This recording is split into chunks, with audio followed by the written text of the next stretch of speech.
नमस्कार साथियों, स्वागत है आपका ऑनलाइन स्टडी ग्रुप में। घटना चक्र करंट अफेयर्स 2023 के पॉइंटर सीरीज के अंतर्गत आज की क्लास में पर्यावरण विज्ञान से संबंधित करंट को और साथ ही साथ कृषि क्षेत्र के करंट को भी कंप्लीट कराया जाएगा। तो चलिए प्रारंभ करते हैं पर्यावरण संबंधित करंट से। यहाँ पर पहला प्रश्न आपसे पूछा जा रहा है कि पूर्वोत्तर के पहले संपीडित बायोगैस संयंत्र का उद्घाटन कहाँ किया गया। तो याद रखिएगा, असम राज्य के कामरूप जिले के सोनपुर में पूर्वोत्तर के पहले संपीडित बायोगैस संयंत्र का उद्घाटन किया गया और यह उद्घाटन 26 फरवरी 2023 को किया गया। यानी जो पूर्वोत्तर का पहला संपीडित बायोगैस संयंत्र है वो असम राज्य में कामरूप जिले के सोनपुर में स्टैब्लिश किया गया। अगला प्रश्न पूछा जा रहा है कि कौन लिकोरिस यानी मुलेठी की संगठित खेती करने वाला भारत का पहला राज्य बन गया है। तो याद रखिएगा, हिमाचल प्रदेश लिकोरिस यानी मुलेठी की संगठित खेती करने वाला भारत का पहला राज्य बन गया है। क्या नाम है? हिमाचल प्रदेश। अगला प्रश्न पूछा जा रहा है कि बिना आंखों वाली नई कैटफिश प्रजाति कहाँ खोजी गई है। तो याद रखिएगा, फरवरी 2023 में केरल राज्य में बिना आंखों वाली नई कैटफिश प्रजाति खोजी गई है। कहां पर? केरल राज्य में। अगले प्रश्न में पूछा जा रहा है कि ये जो केरल राज्य में बिना आंखों वाली नई कैटफिश प्रजाति खोजी गई है, इसका नाम क्या रखा गया है। तो याद रखिएगा, इसका नाम रखा गया है होरा ग्लानिश पोपुली। क्या नाम है? होरा ग्लानिश पोपुली। अगला देखिए, अगले प्रश्न में पूछा जा रहा है कि विश्व का सबसे ऊंचा मौसम स्टेशन कहां पर स्थापित किया गया। तो याद रखिएगा, फरवरी 2023 में माउंट एवरेस्ट पर विश्व का सबसे ऊंचा मौसम स्टेशन स्थापित किया गया। कहां पर? माउंट एवरेस्ट पर। अगले प्रश्न में पूछा जा रहा है कि जो माउंट एवरेस्ट पर विश्व का सबसे ऊंचा मौसम स्टेशन स्थापित किया गया, ये कितनी ऊंचाई पर अवस्थित है। तो याद रखिएगा, 8,810 मीटर की ऊंचाई पर यह विश्व का सबसे ऊंचा मौसम स्टेशन माउंट एवरेस्ट पर स्टैब्लिश किया गया है। अगले प्रश्न में पूछा जा रहा है कि gross domestic climate risk assessment 2023 ये रिपोर्ट किसने जारी की है। तो याद रखिएगा, क्रॉस डिपेंडेंसी इनिशिएटिव।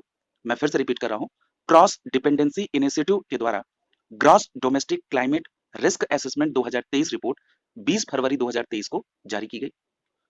अगले प्रश्न में पूछा जा रहा है कि कितने भारतीय राज्य जलवायु परिवर्तन के परिणाम स्वरूप पर्यावरण को नुकसान पहुंचाने वाले विश्व के 50 क्षेत्र में शामिल है।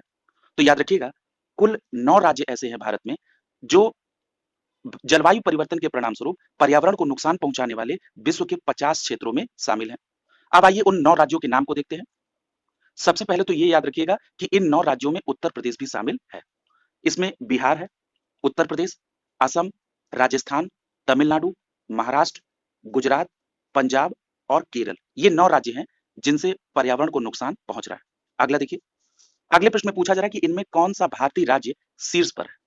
यानी प्रश्न के पूछने का अर्थ यह है कि इन 9 राज्यों में से कौन सा राज्य पर्यावरण को ज्यादा प्रभावित कर रहा है। तो वो याद रखिएगा, वो राज्य है बिहार और इसकी ओवरऑल रैंकिंग है 22वीं।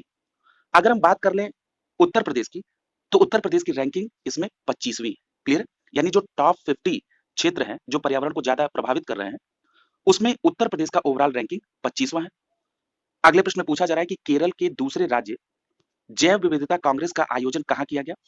तो याद रखिएगा, कोझिकोड में दूसरे राज्य जैव विविधता कांग्रेस का आयोजन किया गया। अगला देखिए, अगला प्रश्न पूछा जा रहा है कि जो राज्य जैव विविधता कांग्रेस का आयोजन केरल के कोझिकोड में किया गया, इसकी थीम क्या थी। तो याद रखिएगा, biodiversity and livelihood. Biodiversity and livelihood theme के साथ केरल राज्य के कोझिकोड में जैव विविधता कांग्रेस का आयोजन किया गया। अगला प्रश्न देखिए, पूछा जा रहा है कि भारत में चीतों के पुनर्वास के क्रम में पुनः कितने चीते भारत लाए गए। तो याद रखिएगा, 18 फरवरी 2023 को 12 चीते भारत पुनः लाए गए और ये किस अभियान के तहत है? भारत में चीतों के पुनर्वास अभियान के अंतर्गत। अब यहाँ पर एक प्रश्न ये बनता है कि ये जो 18 फरवरी 2023 को 12 चीते आए, ये कहां से लाए गए। तो याद रखिएगा, दक्षिण अफ्रीका से ये 12 चीते लाए गए। अगला प्रश्न पूछा जा रहा है कि हरियाणा में परमाणु ऊर्जा संयंत्र कहां पर स्थापित किया जा रहा है। तो याद रखिएगा, हरियाणा में एक जिला है जिसका नाम है फतेहाबाद और फतेहाबाद जिले में एक गांव है जिसका नाम है गोरखपुर। याद रखिएगा, इस गोरखपुर को आप उत्तर प्रदेश से कोरिलेट नहीं करेंगे, इसे आप हरियाणा से कोरिलेट करेंगे। यानी आप ये कह सकते हैं कि हरियाणा राज्य के फतेहाबाद जिले के गोरखपुर गांव में परमाणु ऊर्जा संयंत्र की स्थापना की जा रही है। अगला प्रश्न पूछा जा रहा है कि ये जो गोरखपुर हरियाणा में परमाणु ऊर्जा संयंत्र स्टैब्लिश किया जा रहा है, इसकी क्षमता कितनी है। तो याद रखिएगा, 2800 मेगावाट की क्षमता वाला ये परमाणु ऊर्जा संयंत्र गोरखपुर फतेहाबाद जिला हरियाणा राज्य में स्टैब्लिश किया जा रहा है। अगला प्रश्न पूछा जा रहा है कि जो गोरखपुर हरियाणा में परमाणु ऊर्जा संयंत्र का शिलान्यास किया गया, वो कब किया गया था। तो याद रखिएगा, इसका शिलान्यास 13 जनवरी 2014 को किया गया था। अगले प्रश्न में पूछा जा रहा है कि किसने भारत में पहला ठोस अपशिष्ट से हाइड्रोजन संयंत्र स्थापित करने के लिए द ग्रीन बिलियंस लिमिटेड अर्थात टीजीबीएल के साथ साझेदारी की है। तो याद रखिएगा 14 फरवरी 2023 को पुणे नगर निगम, जिसको शॉर्ट फॉर्म में पीएमसी कहते हैं, यानी पुणे नगर निगम पीएमसी और द ग्रीन बिलियंस लिमिटेड यानी टीजीबीएल के बीच एक समझौता हुआ। और ये समझौता किस लिए हुआ? समझौता हुआ ठोस अपशिष्ट से हाइड्रोजन संयंत्र स्थापित करने के लिए। और याद रखिएगा ये भारत में पहला ठोस अपशिष्ट से हाइड्रोजन संयंत्र स्थापित करने का समझौता था। किसके बीच? पीएमसी और टीजीबीएल के बीच। अगला प्रश्न देखिए। अगले प्रश्न में पूछा जा रहा है कि भारत में पहला ठोस अपशिष्ट से हाइड्रोजन संयंत्र कहां पर स्थापित किया जाएगा? तो याद रखिएगा पुणे महाराष्ट्र में भारत का पहला ठोस अपशिष्ट से हाइड्रोजन संयंत्र स्थापित किया जाएगा। अगला प्रश्न पूछा जा रहा है कि उत्तर प्रदेश के किन दो स्थानों पर इफ्को नैनो यूरिया तरल संयंत्र का उद्घाटन किया गया? तो याद रखिएगा आंवला और फूलपुर, आंवला और फूलपुर में इफ्को नैनो यूरिया तरल संयंत्र का उद्घाटन किया गया। ये उत्तर प्रदेश में आप पढ़ चुके हैं। अगला प्रश्न देखिए। पूछा जा रहा है कि सौर ऊर्जा द्वारा संचालित मानव रहित टोही जे ग्लाइडर ड्रोन, जिसको क्या कहा जाता है? सूरज, इसका अनावरण किया गया। तो याद रखिएगा गरुड़ एयरोस्पेस प्राइवेट लिमिटेड यानी सौर ऊर्जा द्वारा संचालित मानव रहित टोही जे ग्लाइडर ड्रोन, जिसका नाम है सूरज, इसका अनावरण जो है किसने किया? गरुड़ एयरोस्पेस प्राइवेट लिमिटेड ने। अगला प्रश्न देखिए। पूछा जा रहा है कि जम्मू कश्मीर के किस जिले में लिथियम के भंडार खोजे गए हैं? तो याद रखिएगा फरवरी 2023 में रियासी जिले के सलाल हैमाना क्षेत्र में लिथियम का भंडार खोजा गया है। देखिए प्रश्न को इस तरह भी पूछा जा सकता है कि अभी हाल ही में फरवरी 2023 में लिथियम का भंडार किस राज्य में खोजा गया? तो याद रखिएगा जम्मू कश्मीर केंद्र शासित प्रदेश में। और जम्मू कश्मीर केंद्र शासित प्रदेश के किस क्षेत्र में? तब आपका जवाब होगा रियासी जिले के सलाल हैमाना क्षेत्र में लिथियम भंडार खोजा गया फरवरी 2023 में। अगले प्रश्न में पूछा जा रहा है कि जो रियासी जिले के सलाल हैमाना क्षेत्र जम्मू कश्मीर में लिथियम संसाधन खोजा गया, इस क्षेत्र में लिथियम संसाधन कितना अनुमानित है? तो याद रखिएगा 59 लाख टन यानी 59 लाख टन जो है लिथियम संसाधन इस क्षेत्र में अनुमानित है। अगला प्रश्न देखिए। पूछा जा रहा है कि विश्व में सर्वाधिक ज्ञात लिथियम भंडार किस देश में है? तो याद रखिएगा अगर हम भंडार की दृष्टि से देखें तो चिली वो देश है जहां पर सर्वाधिक ज्ञात लिथियम भंडार है। कहां पर? चिली में। अगला प्रश्न देखिए। पूछा जा रहा है किस राज्य या केंद्र शासित प्रदेश में यायात्सो झील को पहले जैव विविधता स्थल के रूप में प्रस्तावित किया गया है? तो याद रखिएगा जनवरी 2023 में लद्दाख केंद्र शासित प्रदेश में यायात्सो झील को पहले जैव विविधता स्थल के रूप में प्रस्तावित किया गया है। यानी ये जो यायात्सो झील है ये किस केंद्र शासित प्रदेश से संबंधित है? लद्दाख से। अगला प्रश्न देखिए। पूछा जा रहा है कि किस नाम से भारत में हाइड्रोजन द्वारा संचालित होने वाला अपनी तरह का पहला ट्रक का अनावरण किया? तो याद रखिएगा 6 फरवरी 2023 को H2ICE, H2ICE ये नाम है भारत में हाइड्रोजन द्वारा संचालित होने वाले अपनी तरह के पहले ट्रक का। क्लियर है? यानी जो भारत में हाइड्रोजन द्वारा संचालित होने वाला पहला ट्रक है उसका क्या नाम है? H2ICE। अगले प्रश्न में पूछा जा रहा है ये जो H2ICE ट्रक है इसको किसकी संयुक्त साझेदारी में विकसित किया गया? तो याद रखिएगा इसे रिलायंस इंडस्ट्रीज और अशोक लेलैंड के संयुक्त साझेदारी में विकसित किया गया। अगला प्रश्न देखिए। पूछा जा रहा है कि भारत का 5वां इफ्को नैनो यूरिया संयंत्र कहां पर स्थापित किया जाएगा? तो याद रखिएगा झारखंड के देवघर में, झारखंड के देवघर में भारत का 5वां इफ्को नैनो यूरिया संयंत्र स्थापित किया जाएगा। कहां पर? देवघर में।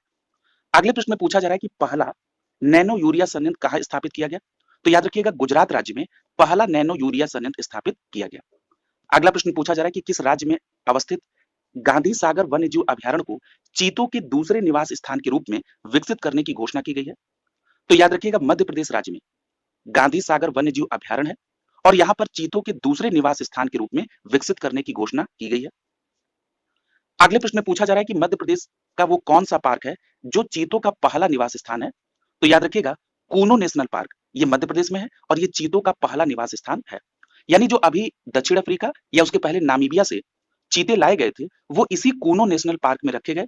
याद रखिएगा ये जो कूनो नेशनल पार्क है ये किस राज्य में है? मध्य प्रदेश में। और मध्य प्रदेश राज्य में एक और दूसरा चीतों का निवास स्थान विकसित करने की घोषणा की गई है। वो किस वन्यजीव अभ्यारण्य में? तो याद रखेंगे गांधी सागर वन्यजीव अभ्यारण्य में। और यहां से आपसे सीधा प्रश्न भी पूछा जा सकता है कि गांधी सागर वन्यजीव अभ्यारण्य कहां पर है? तो आपका सीधा जवाब होना चाहिए मध्य प्रदेश। अगला प्रश्न देखिए। अगला प्रश्न पूछा जा रहा है कि किस कंपनी ने भारत की पहली ग्रीन हाइड्रोजन माइक्रोग्रिड परियोजना स्थापित करने की घोषणा की है? तो याद रखिएगा यूनिक कॉर्प्स टेक्नोलॉजीज लिमिटेड, क्या नाम है कंपनी का? Unique corps technologies limited. इसने भारत की पहली ग्रीन हाइड्रोजन माइक्रोग्रिड परियोजना स्थापित करने की घोषणा की है। अगला प्रश्न पूछा जा रहा है कि ये जो यूनिकॉर्प्स टेक्नोलॉजीज लिमिटेड द्वारा भारत की पहली ग्रीन हाइड्रोजन माइक्रोग्रिड परियोजना स्थापित करने की घोषणा की गई है, ये योजना कहां पर स्थापित की जाएगी? तो याद रखेंगे ये लेह में स्थापित की जाएगी। यानी भारत की पहली जो ग्रीन हाइड्रोजन माइक्रोग्रिड परियोजना होगी ये कहां पर होगी? लेह में। अगला देखिए, पूछा जा रहा है कि 20 अप्रैल 2023 को घटित हाइब्रिड सूर्य ग्रहण को क्या नाम दिया गया? तो याद रखेंगे निंगालू ग्रहण। क्या नाम दिया गया? निंगालू ग्रहण। यानी 20 अप्रैल 2023 को घटित हाइब्रिड सूर्य ग्रहण को निंगालू ग्रहण नाम दिया गया। अगले प्रश्न में पूछा जा रहा है कि नासा ने कौन सा वायु गुणवत्ता मॉनिटर लॉन्च किया है? तो याद रखिएगा 7 अप्रैल 2023 को टेम्पो, TEMPO, टेम्पो नाम से नासा ने वायु गुणवत्ता मॉनिटर को लॉन्च किया और ये लॉन्च कब किया गया? 7 अप्रैल 2023 को। अगला देखिए, अगले प्रश्न में पूछा जा रहा है ये जो टेम्पो है इसका फुल फॉर्म क्या है? तो इसका फुल फॉर्म है tropospheric emission monitoring of pollution. मैं फिर से रिपीट कर रहा हूं, टेम्पो का फुल फॉर्म क्या है? Tropospheric emission monitoring of pollution. और याद रखिएगा ये जो टेम्पो है किसके सहयोग से लॉन्च किया गया? तो याद रखिएगा स्पेस एक्स के सहयोग से टेम्पो को लॉन्च किया गया। अगला प्रश्न पूछा जा रहा है कि प्रधानमंत्री नरेंद्र मोदी ने कहां पर प्रोजेक्ट टाइगर के 50 वर्ष स्मरण उत्सव कार्यक्रम का उद्घाटन किया? तो याद रखेंगे कर्नाटक राज्य के मैसूरू में प्रधानमंत्री नरेंद्र मोदी ने प्रोजेक्ट टाइगर के 50 वर्ष पूरे होने का एक स्मरण उत्सव कार्यक्रम का उद्घाटन किया। कहां पर? कर्नाटक के मैसूरू में। अगला देखिए, पूछा जा रहा है कि एआई इंडेक्स रिपोर्ट 2023, इसके अनुसार एआई आधारित उत्पादों की पेशकश करने वाले निजी स्टार्टअप द्वारा प्राप्त निवेश के मामले में भारत विश्व में किस स्थान पर है? तो याद रखेंगे भारत विश्व में संयुक्त रूप से चौथे स्थान पर है। यानी एआई इंडेक्स रिपोर्ट 2023 आई और इस रिपोर्ट में बताया गया कि एआई आधारित, एआई का मतलब आर्टिफिशियल इंटेलिजेंस, एआई आधारित उत्पादों की पेशकश करने वाले निजी स्टार्टअप द्वारा प्राप्त निवेश के मामले में भारत विश्व में चौथे स्थान पर है। अगले प्रश्न में पूछा जा रहा है कि वर्ष 2022 में भारत को एआई स्टार्टअप में कुल कितना निवेश प्राप्त हुआ? तो याद रखिएगा $3.24 बिलियन का निवेश एआई स्टार्टअप क्षेत्र में प्राप्त हुआ। किस वर्ष? 2022 में। अगला प्रश्न पूछा जा रहा है कि यह वार्षिक रिपोर्ट किसके द्वारा जारी की गई? तो याद रखिएगा स्टैनफोर्ड विश्वविद्यालय द्वारा ये एआई से संबंधित रिपोर्ट जारी की गई। अगला प्रश्न देखिए, पूछा जा रहा है कि किस वन्यजीव अभ्यारण्य में पहली बार बाघों के फोटोग्राफिक साक्ष्य प्राप्त हुए हैं? ये बहुत इंपॉर्टेंट प्रश्न है। तो याद रखिएगा अप्रैल 2023 में सुहेलवा वन्यजीव अभ्यारण्य में पहली बार बाघों के फोटोग्राफिक साक्ष्य प्राप्त हुए हैं। अब ये प्रश्न बनता है कि जो सुहेलवा वन्यजीव अभ्यारण्य है जहां पर पहली बार बाघों के फोटोग्राफिक साक्ष्य प्राप्त हुए अप्रैल 2023 में, ये सुहेलवा वन्यजीव अभ्यारण्य कहां पर है? तो याद रखिएगा ये उत्तर प्रदेश राज्य में स्थित है। अगला देखिए, पूछा जा रहा है कि अप्रैल 2023 में जापान के वैज्ञानिकों ने किस नए यूरेनियम समस्थानिक की खोज की है? तो याद रखिएगा यूरेनियम 241, यानी यूरेनियम 241 की खोज जापान के वैज्ञानिकों ने की है। अगला प्रश्न पूछा जा रहा है कि प्राकृतिक अवस्था में यूरेनियम के 3 समस्थानिक कौन है? तो याद रखिएगा यूरेनियम 234, यूरेनियम 235 और यूरेनियम 238, ये 3 यूरेनियम के समस्थानिक प्राकृतिक अवस्था में है। यूरेनियम 234, यूरेनियम 235 और यूरेनियम 238। अगला प्रश्न देखिए, ये प्रश्न भी बहुत इंपॉर्टेंट है। पूछा जा रहा है कि नवीनतम बाघ गणना 2023 के अनुसार बाघों की कुल संख्या कितनी बताई गई है? तो याद रखिएगा 3167 बाघ की संख्या बताई गई है नवीनतम बाघ गणना 2023 के अनुसार। और अगला प्रश्न पूछा जा रहा है कि भारत में सर्वाधिक बाघ किस राज्य में है? तो याद रखिएगा मध्य प्रदेश राज्य में सर्वाधिक बाघ हैं। अगला प्रश्न देखिए, पूछा जा रहा है कि केरल राज्य अंतर्देशीय नेविगेशन निगम ने कहां पर भारत के पहले सौर ऊर्जा संचालित पर्यटक पोत का अनावरण किया है? तो याद रखिएगा कोची में। यानी केरल राज्य अंतर्देशीय नेविगेशन निगम ने कोची में भारत के पहले सौर ऊर्जा संचालित पर्यटक पोत का अनावरण किया है। यानी कोची में ये भारत का पहला सौर ऊर्जा संचालित पर्यटक पोत होगा और इसका अनावरण किसने किया? केरल राज्य अंतर्देशीय नेविगेशन निगम ने। अगला प्रश्न पूछा जा रहा है कि भारत का पहला सौर ऊर्जा संचालित पर्यटक पोत कौन सा है? तो उसका नाम रखा गया है सूर्यांशु। क्लियर है? यानी भारत का पहला सौर ऊर्जा संचालित पर्यटक पोत का नाम क्या रखा गया है? सूर्यांशु। अगला देखिए, राष्ट्रीय जलवायु सम्मेलन 2023 का आयोजन 10 से 11 अप्रैल 2023 के बीच कहां किया गया? तो याद रखिएगा उत्तर प्रदेश के लखनऊ में राष्ट्रीय जलवायु सम्मेलन 2023 का आयोजन 10 से 11 अप्रैल 2023 के बीच किया गया। अगले प्रश्न में पूछा जा रहा है कि विश्व का पहला गिद्ध संरक्षण और प्रजनन केंद्र कहाँ स्थापित किया गया? तो याद रखिएगा उत्तर प्रदेश में विश्व का पहला गिद्ध संरक्षण और प्रजनन केंद्र स्थापित किया गया। अब ये स्वाभाविक बात है कि ये प्रश्न आना, ये जो विश्व का पहला गिद्ध संरक्षण और प्रजनन केंद्र उत्तर प्रदेश में स्टैब्लिश किया गया, ये किस जिले में है? तो याद रखेंगे उत्तर प्रदेश के महाराजगंज जिले में विश्व का पहला गिद्ध संरक्षण एवं प्रजनन केंद्र स्थापित किया गया। कहां पर? महाराजगंज में।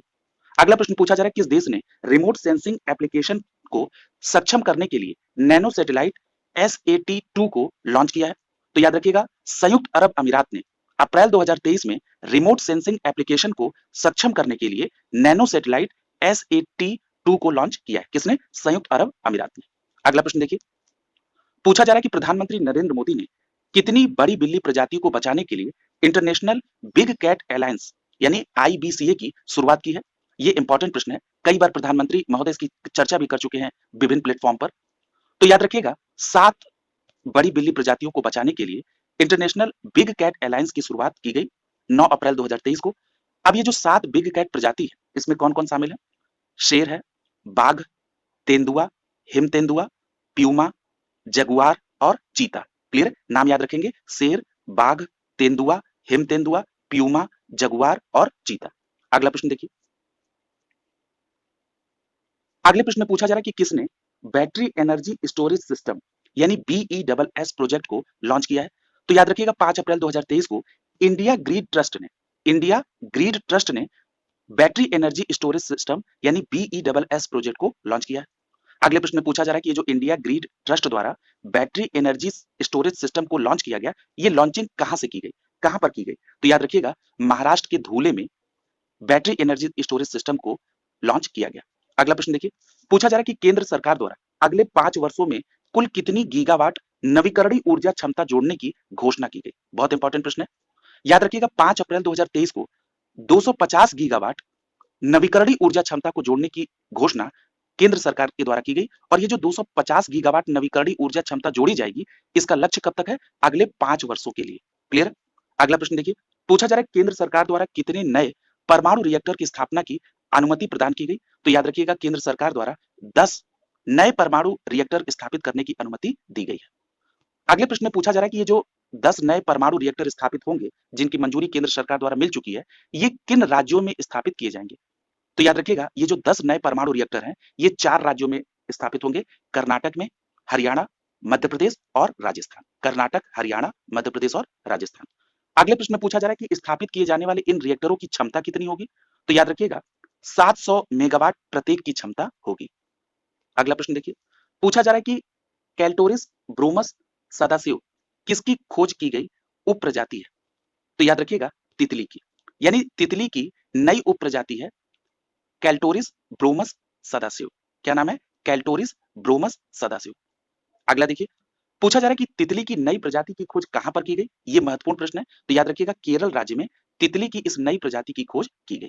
अगला प्रश्न देखिए, पूछा जा रहा है कि उड़ीसा सरकार द्वारा किन पहाड़ियों को जैव विविधता विरासत स्थल अर्थात BHS घोषित किया है? तो याद रखिएगा गंधमर्दन। क्या नाम है पहाड़ी का? गंधमर्दन।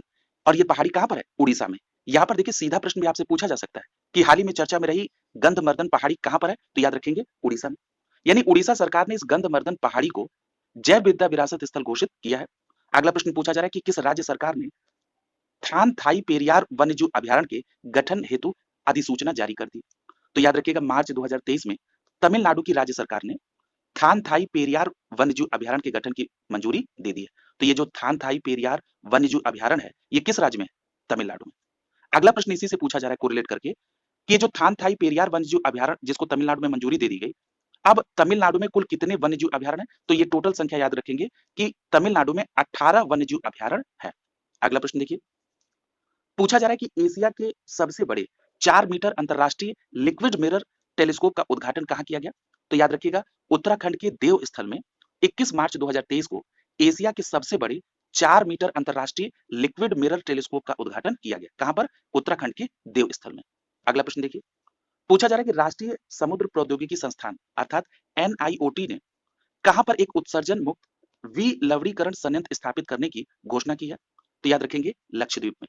यानी लक्षद्वीप में राष्ट्रीय समुद्री प्रौद्योगिकी संस्थान ने एक उत्सर्जन मुक्त विलवणीकरण संयंत्र स्थापित करने की घोषणा की है। कहां पर? लक्षद्वीप में। अगले प्रश्न में पूछा जा रहा है कि इस संयंत्र में किस तकनीकी का प्रयोग किया जाएगा? तो याद रखिएगा, लो टेम्परेचर थर्मल डिसिलिनेशन, अर्थात इसको शॉर्ट फॉर्म में क्या कहते हैं? LTTD, low temperature thermal desalination. इस तकनीक का प्रयोग करके राष्ट्रीय समुद्री प्रौद्योगिकी संस्थान लक्षद्वीप में मुक्त विलवणीकरण संयंत्र स्थापित करेगा। अगला प्रश्न देखिए, पूछा जा रहा है कि भारत के पहले 100% मेथेनॉल संचालित प्रोटोटाइप ट्रक का अनावरण कहां किया गया? तो याद रखिएगा, कर्नाटक के बेंगलुरु में भारत के पहले 100% मेथेनॉल संचालित प्रोटोटाइप ट्रक का अनावरण किया गया। कहां पर? कर्नाटक के बेंगलुरु में। अगला प्रश्न पूछा जा रहा है कि कार्बन डाइऑक्साइड का आयात कर समुद्र के नीचे संग्रहित करने की घोषणा करने वाला विश्व का पहला देश कौन बन गया है? तो याद रखिएगा, डेनमार्क विश्व का पहला देश होगा जिसने कार्बन डाइऑक्साइड को आयात कर समुद्र के नीचे संग्रहित करने की घोषणा की है। यह घोषणा किसने की? डेनमार्क ने।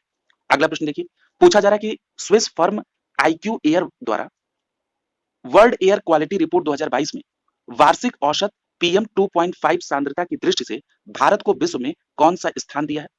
तो याद रखिएगा, वर्ल्ड एयर क्वालिटी रिपोर्ट 2022 में वार्षिक औसत PM 2.5 सांद्रता की दृष्टि से भारत को विश्व में 8वां स्थान प्राप्त हुआ है। और दूसरी बात, ये जो वर्ल्ड एयर क्वालिटी रिपोर्ट 2022 है, ये किसके द्वारा जारी की गई? तो आपका जवाब होगा स्विस फर्म आईक्यू एयर द्वारा वर्ल्ड एयर क्वालिटी रिपोर्ट 2022 जारी की गई। याद रखिएगा, PM 2.5 सांद्रता की दृष्टि से भारत विश्व में 8वें स्थान पर है। अगले प्रश्न में पूछा जा रहा है कि इसी रिपोर्ट के अनुसार, यानी वर्ल्ड एयर क्वालिटी रिपोर्ट के अनुसार, शीर्ष 3 प्रदूषित देश कौन से हैं? तो याद रखिएगा, शीर्ष 3 प्रदूषित देशों में चाड नंबर 1 पर, दूसरे पे इराक है और तीसरे पे पाकिस्तान। यानी चाड, इराक और पाकिस्तान, ये क्रमशः 3 सबसे ज्यादा प्रदूषित देश हैं। अगला देखिए, पूछा जा रहा है कि land slide Atlas of India, landslide atlas of India नामक रिपोर्ट किसके द्वारा जारी की गई? तो याद रखिएगा, भारतीय अंतरिक्ष अनुसंधान संगठन ने मार्च 2023 में landslide atlas of India report दी है। और पूछा जा रहा है कि इस रिपोर्ट को किसने तैयार किया? तो याद रखिएगा, नेशनल रिमोट सेंसिंग सेंटर, कहां पर है? हैदराबाद में। इसने लैंडस्लाइड एटलस ऑफ इंडिया नामक रिपोर्ट को तैयार किया है। क्लियर है? तो यहाँ पर 2 बात याद रखेंगे, ये जो landslide atlas of India report है, इसको जारी किया भारतीय अंतरिक्ष अनुसंधान संगठन ने और तैयार किसने किया? National remote sensing centre Hyderabad में। अगला प्रश्न देखिए, पूछा जा रहा है कि इसके तहत कितने जिलों को रैंकिंग प्रदान की गई? तो याद रखिएगा, इसके तहत 147 जिलों को रैंकिंग प्रदान की गई है। अगले प्रश्न में पूछा जा रहा है कि इस सूची में प्रथम स्थान पर कौन सा जिला है? तो याद रखिएगा, उत्तराखंड का रुद्रप्रयाग जिला प्रथम स्थान पर है इस रिपोर्ट में। अगले प्रश्न में पूछा जा रहा है कि सूची में अंतिम स्थान पर कौन है? तो याद रखिएगा, उत्तराखंड का ही ऊधम सिंह नगर इस सूची में अंतिम स्थान पर है। यानी पहले स्थान पर रुद्रप्रयाग और अंतिम स्थान पर ऊधम सिंह नगर है। अगला प्रश्न पूछा जा रहा है कि लिकोरिस अर्थात मुलेठी, इसकी व्यावसायिक खेती प्रारंभ करने वाला भारत का प्रथम राज्य कौन है? तो याद करिए, ये तो प्रारंभ में आपने दूसरा या तीसरा प्रश्न पढ़ा था, जिसमें पूछा गया था कि लिकोरिस मुलेठी को की संगठित खेती करने वाला भारत का पहला राज्य कौन है? तो आपने पढ़ा था हिमाचल प्रदेश। तो इस प्रश्न को ऐसे भी पूछा जाए कि लिकोरिस अर्थात मुलेठी की व्यावसायिक खेती प्रारंभ करने वाला भारत का पहला राज्य कौन है? तो आपका जवाब होगा हिमाचल प्रदेश। अगले प्रश्न में पूछा जा रहा है कि जो मुलेठी है, इसका वैज्ञानिक नाम क्या है? तो याद रखेंगे, लिकोरिस अर्थात मुलेठी का वैज्ञानिक नाम होता है ग्लाइसीराइजा ग्लबरा। क्या होता है इसका वैज्ञानिक नाम? Glycyrrhiza glabra. अगला देखिए, अगले प्रश्न में पूछा जा रहा है कि जम्मू में भारतीय सेना के लिए low smoke superior kerosene oil, जिसको शॉर्ट फॉर्म में क्या कहते हैं? KSKO, लॉन्च करने की घोषणा किसके द्वारा की गई? तो याद रखिएगा, भारत पेट्रोलियम कॉर्पोरेशन लिमिटेड अर्थात BPCL ने जम्मू कश्मीर में भारतीय सेना के लिए low smoke superior kerosene oil launch करने की घोषणा की है। किसके द्वारा? BPCL अर्थात भारत पेट्रोलियम कॉर्पोरेशन लिमिटेड द्वारा। अगला देखिए, पूछा जा रहा है कि PNG, इसका फुल फॉर्म क्या होता है? Piped natural gas. यानी जो पाइप्ड नेचुरल गैस अर्थात PNG है, इस नेटवर्क में भारत का पहला ग्रीन हाइड्रोजन ब्लेडिंग ऑपरेशन कहां पर शुरू किया गया?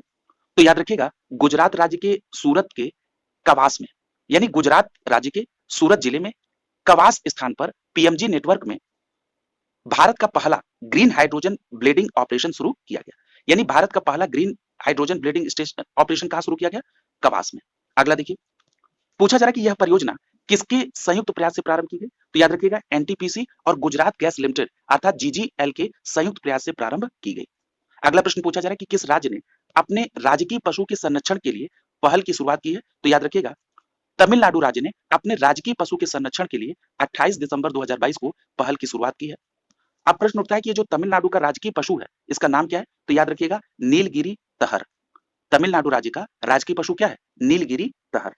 और इसी नीलगिरी तहर के संरक्षण के लिए तमिलनाडु राज्य ने पहल शुरू की है। अगला प्रश्न पूछा जा रहा है कि ये जो नीलगिरी तहर संरक्षण परियोजना है, इसका क्रियान्वयन किस अवधि तक किया जाएगा? तो याद रखिएगा 2022 से 2027 तक नीलगिरी तहर संरक्षण परियोजना क्रियान्वित की जाएगी। कब से कब तक? 2022 से 2027 तक। और किस राज्य द्वारा प्रारंभ है? तमिलनाडु।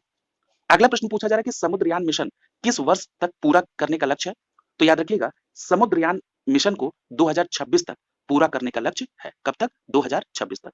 अगले प्रश्न में पूछा जा रहा है ये जो समुद्रयान मिशन है जिसका पूरा करने का लक्ष्य 2026 तक है, इसके लिए प्रयोग किए जाने वाले वाहन का नाम क्या है? तो याद रखिएगा इसके लिए प्रयोग किए जाने वाले वाहन का नाम है मत्स्य 6000। अगला प्रश्न देखिए, पूछा जा रहा है कि इस मिशन में कितने व्यक्तियों को भेजा जाएगा? तो याद रखिएगा समुद्रयान मिशन में 3 व्यक्तियों को भेजा जाएगा और इसे कंप्लीट करने का टारगेट है 2026 तक। अगला प्रश्न पूछा जा रहा है कि इस मिशन को समुद्र में कितनी गहराई तक भेजने का लक्ष्य है? तो याद रखिएगा 6 मीटर की गहराई तक समुद्र में नीचे भेजने का लक्ष्य है इस मिशन का। अगला प्रश्न पूछा जा रहा है कि इस मिशन का उद्देश्य क्या है? तो गहरे समुद्री संसाधनों और खनिजों की खोज करना। अगला प्रश्न देखिए, पूछा जा रहा है कि मत्स्य 6000 को किसके द्वारा डिजाइन और विकसित किया गया? तो याद रखिएगा राष्ट्रीय महासागर प्रौद्योगिकी संस्थान अर्थात एनआईओटी चेन्नई के द्वारा मत्स्य 6000 को विकसित किया गया है। क्लियर है? और अभी आपने पढ़ा है कि ये मत्स्य 6000 क्या है? ये समुद्रयान मिशन के लिए प्रयोग किए जाने वाला वाहन का नाम है। क्लियर है? अगला देखिए, अगले प्रश्न में पूछा जा रहा है कि किन 3 हिमालयी औषधि पौधों को आईयूसीएन की संकटग्रस्त प्रजाति की लाल सूची में शामिल किया गया है? याद रखिएगा ये जो 3 हिमालयी औषधि पौधों को आईयूसीएन की संकटग्रस्त प्रजाति की लाल सूची में शामिल किया गया है, इसमें पहले हिमालयी औषधि पौधे का नाम है मीजोट्रोपिस पेलिटा। क्या नाम है? मीजोट्रोपिस पेलिटा। और इस मीजोट्रोपिस पेलिटा औषधि पौधे को गंभीर रूप से लुप्तप्राय श्रेणी में रखा गया है। दूसरे हिमालयी औषधि पौधे का नाम है फ्रिटिलोरिया सिरोसा। क्या नाम है? फ्रिटिलोरिया सिरोसा। और इसे संवेदनशील कैटेगरी में रखा गया है। और अगले हिमालयी औषधि पौधे का नाम है डेक्टाइलोरिजा हतागिरिजा। क्या नाम है? डेक्टाइलोरिजा हतागिरिया। और इसे लुप्तप्राय कैटेगरी में रखा गया। अगला प्रश्न देखिए, पूछा जा रहा है कि हाल ही में जारी एनसीएपी ट्रैकर रिपोर्ट के अनुसार 2022 में पीएम 2.5 स्तर के संबंध में भारत का सबसे प्रदूषित शहर कौन सा है? तो याद रखिएगा दिल्ली। यानी ये किसकी रिपोर्ट है? एनसीएपी की ट्रैकर रिपोर्ट है। इस एनसीएपी की ट्रैकर रिपोर्ट के अनुसार 2022 में पीएम 2.5 स्तर के संबंध में भारत का सबसे प्रदूषित शहर है दिल्ली। अगले प्रश्न में पूछा जा रहा है कि रिपोर्ट में दूसरे और तीसरे स्थान पर कौन है? यानी भारत का दूसरा और तीसरा सबसे प्रदूषित शहर कौन सा है? तो याद रखिएगा दूसरा सबसे प्रदूषित शहर फरीदाबाद और तीसरा सबसे ज्यादा प्रदूषित शहर है गाजियाबाद। क्लियर है? और ये दोनों जो शहर है ये दिल्ली के ही इर्द गिर्द है। क्लियर है? यानी दिल्ली एनसीआर में ही है। यानी भारत के सबसे प्रदूषित शहर को अगर हम टॉप 3 की लिस्टिंग कर लें तो उसमें नंबर 1 पर दिल्ली, दूसरे पे फरीदाबाद और तीसरे पे गाजियाबाद आएगा। अगला प्रश्न देखिए, अगला प्रश्न पूछा जा रहा है कि प्रथम विश्व वन्यजीव व्यापार रिपोर्ट को किसके द्वारा जारी किया गया? तो याद रखिएगा साइट्स के द्वारा। साइट्स के द्वारा प्रथम विश्व वन्यजीव व्यापार रिपोर्ट को जारी किया गया। यानी प्रथम विश्व वन्यजीव व्यापार रिपोर्ट किसके द्वारा जारी किया गया? साइट्स के द्वारा जारी किया गया। अगला प्रश्न पूछा जा रहा है कि वैश्विक कार्बन बजट 2022 किसके द्वारा जारी किया गया? तो याद रखिएगा global carbon projects. Global carbon projects के द्वारा वैश्विक कार्बन बजट 2022 11 नवंबर 2022 को जारी किया गया। अगला प्रश्न पूछा जा रहा है कि कावेरी दक्षिण वन्यजीव अभयारण्य को किस राज्य ने अधिसूचित किया है? तो याद रखिएगा तमिलनाडु राज्य ने कावेरी दक्षिण वन्यजीव अभयारण्य को अधिसूचित किया है। कब किया है? नवंबर 2022 में। तो याद रखेंगे कावेरी दक्षिण वन्यजीव अभयारण्य तमिलनाडु। अगला प्रश्न पूछा जा रहा है कि वैश्विक जलवायु अंतरिम रिपोर्ट 2022 किसके द्वारा जारी की गई? तो याद रखिएगा विश्व मौसम विज्ञान संगठन के द्वारा कॉप 27 में वैश्विक जलवायु अंतरिम रिपोर्ट 2022 जारी की गई और यह रिपोर्ट 6 नवंबर 2022 को जारी की गई। अगले प्रश्न में पूछा जा रहा है कि ये जो वैश्विक जलवायु अंतरिम रिपोर्ट 2022 है, इसके अनुसार 1993 की तुलना में समुद्री जल स्तर में कितने की वृद्धि हुई है? तो याद रखिएगा दोगुनी वृद्धि हुई है 1993 की तुलना में। अगला प्रश्न देखिए, पूछा जा रहा है कि विश्व मौसम विज्ञान संगठन द्वारा जारी अंतरिम रिपोर्ट में किन 3 गैसों में रिकॉर्ड स्तर में वृद्धि देखी गई है? तो याद रखिएगा कार्बन डाइऑक्साइड, मीथेन और nitrous oxide. Carbon dioxide, methane और नाइट्रस ऑक्साइड में इन गैसों में रिकॉर्ड वृद्धि दर्ज की गई है। अगले प्रश्न में पूछा जा रहा है कि उत्तर प्रदेश का दूसरा हाथी रिजर्व स्थापित किया गया है जिसका क्या नाम है? तो याद रखिएगा उत्तर प्रदेश के दूसरे हाथी रिजर्व का नाम है तराई हाथी रिजर्व। क्या नाम है? तराई हाथी रिजर्व। अगला प्रश्न पूछा जा रहा है ये जो उत्तर प्रदेश का दूसरा हाथी रिजर्व तराई हाथी रिजर्व है, इसका विस्तार कितने जिलों में है? तो याद रखिएगा तराई हाथी रिजर्व उत्तर प्रदेश का विस्तार 4 जिलों में है? लखीमपुर खीरी, बहराइच, पीलीभीत और शाहजहांपुर। मैं फिर से रिपीट कर रहा हूं, तराई हाथी रिजर्व का विस्तार उत्तर प्रदेश के 4 जिलों में है, लखीमपुर खीरी, बहराइच, पीलीभीत और शाहजहांपुर। अगला प्रश्न पूछा जा रहा है कि उत्तर प्रदेश का पहला हाथी रिजर्व कहां पर है? तो याद रखिएगा, उत्तर प्रदेश का पहला हाथी रिजर्व सहारनपुर और बिजनौर में विस्तारित है। क्लियर है? अगला देखिए, अगले प्रश्न में पूछा जा रहा है कि अब तक देश में कुल हाथी रिजर्व की संख्या कितनी हो गई? तो याद रखिएगा, अब देश में कुल हाथी रिजर्व की संख्या 33 हो गई है। ये इंपॉर्टेंट है, याद रखिएगा। अगला प्रश्न कर रहा है कि एमिशन गैप रिपोर्ट 2022 के अनुसार किसके द्वारा इसे जारी की गई? पूछा जा रहा है कि एमिशन गैस रिपोर्ट 2022 27 अक्टूबर 2022 को किसके द्वारा जारी की गई? तो संयुक्त राष्ट्र पर्यावरण कार्यक्रम यानी यूएनईपी द्वारा, यूनाइटेड नेशन एनवायरनमेंट प्रोग्राम के द्वारा ये एमिशन गैप रिपोर्ट 2022 जारी की गई। किसके द्वारा? यूएनईपी के द्वारा।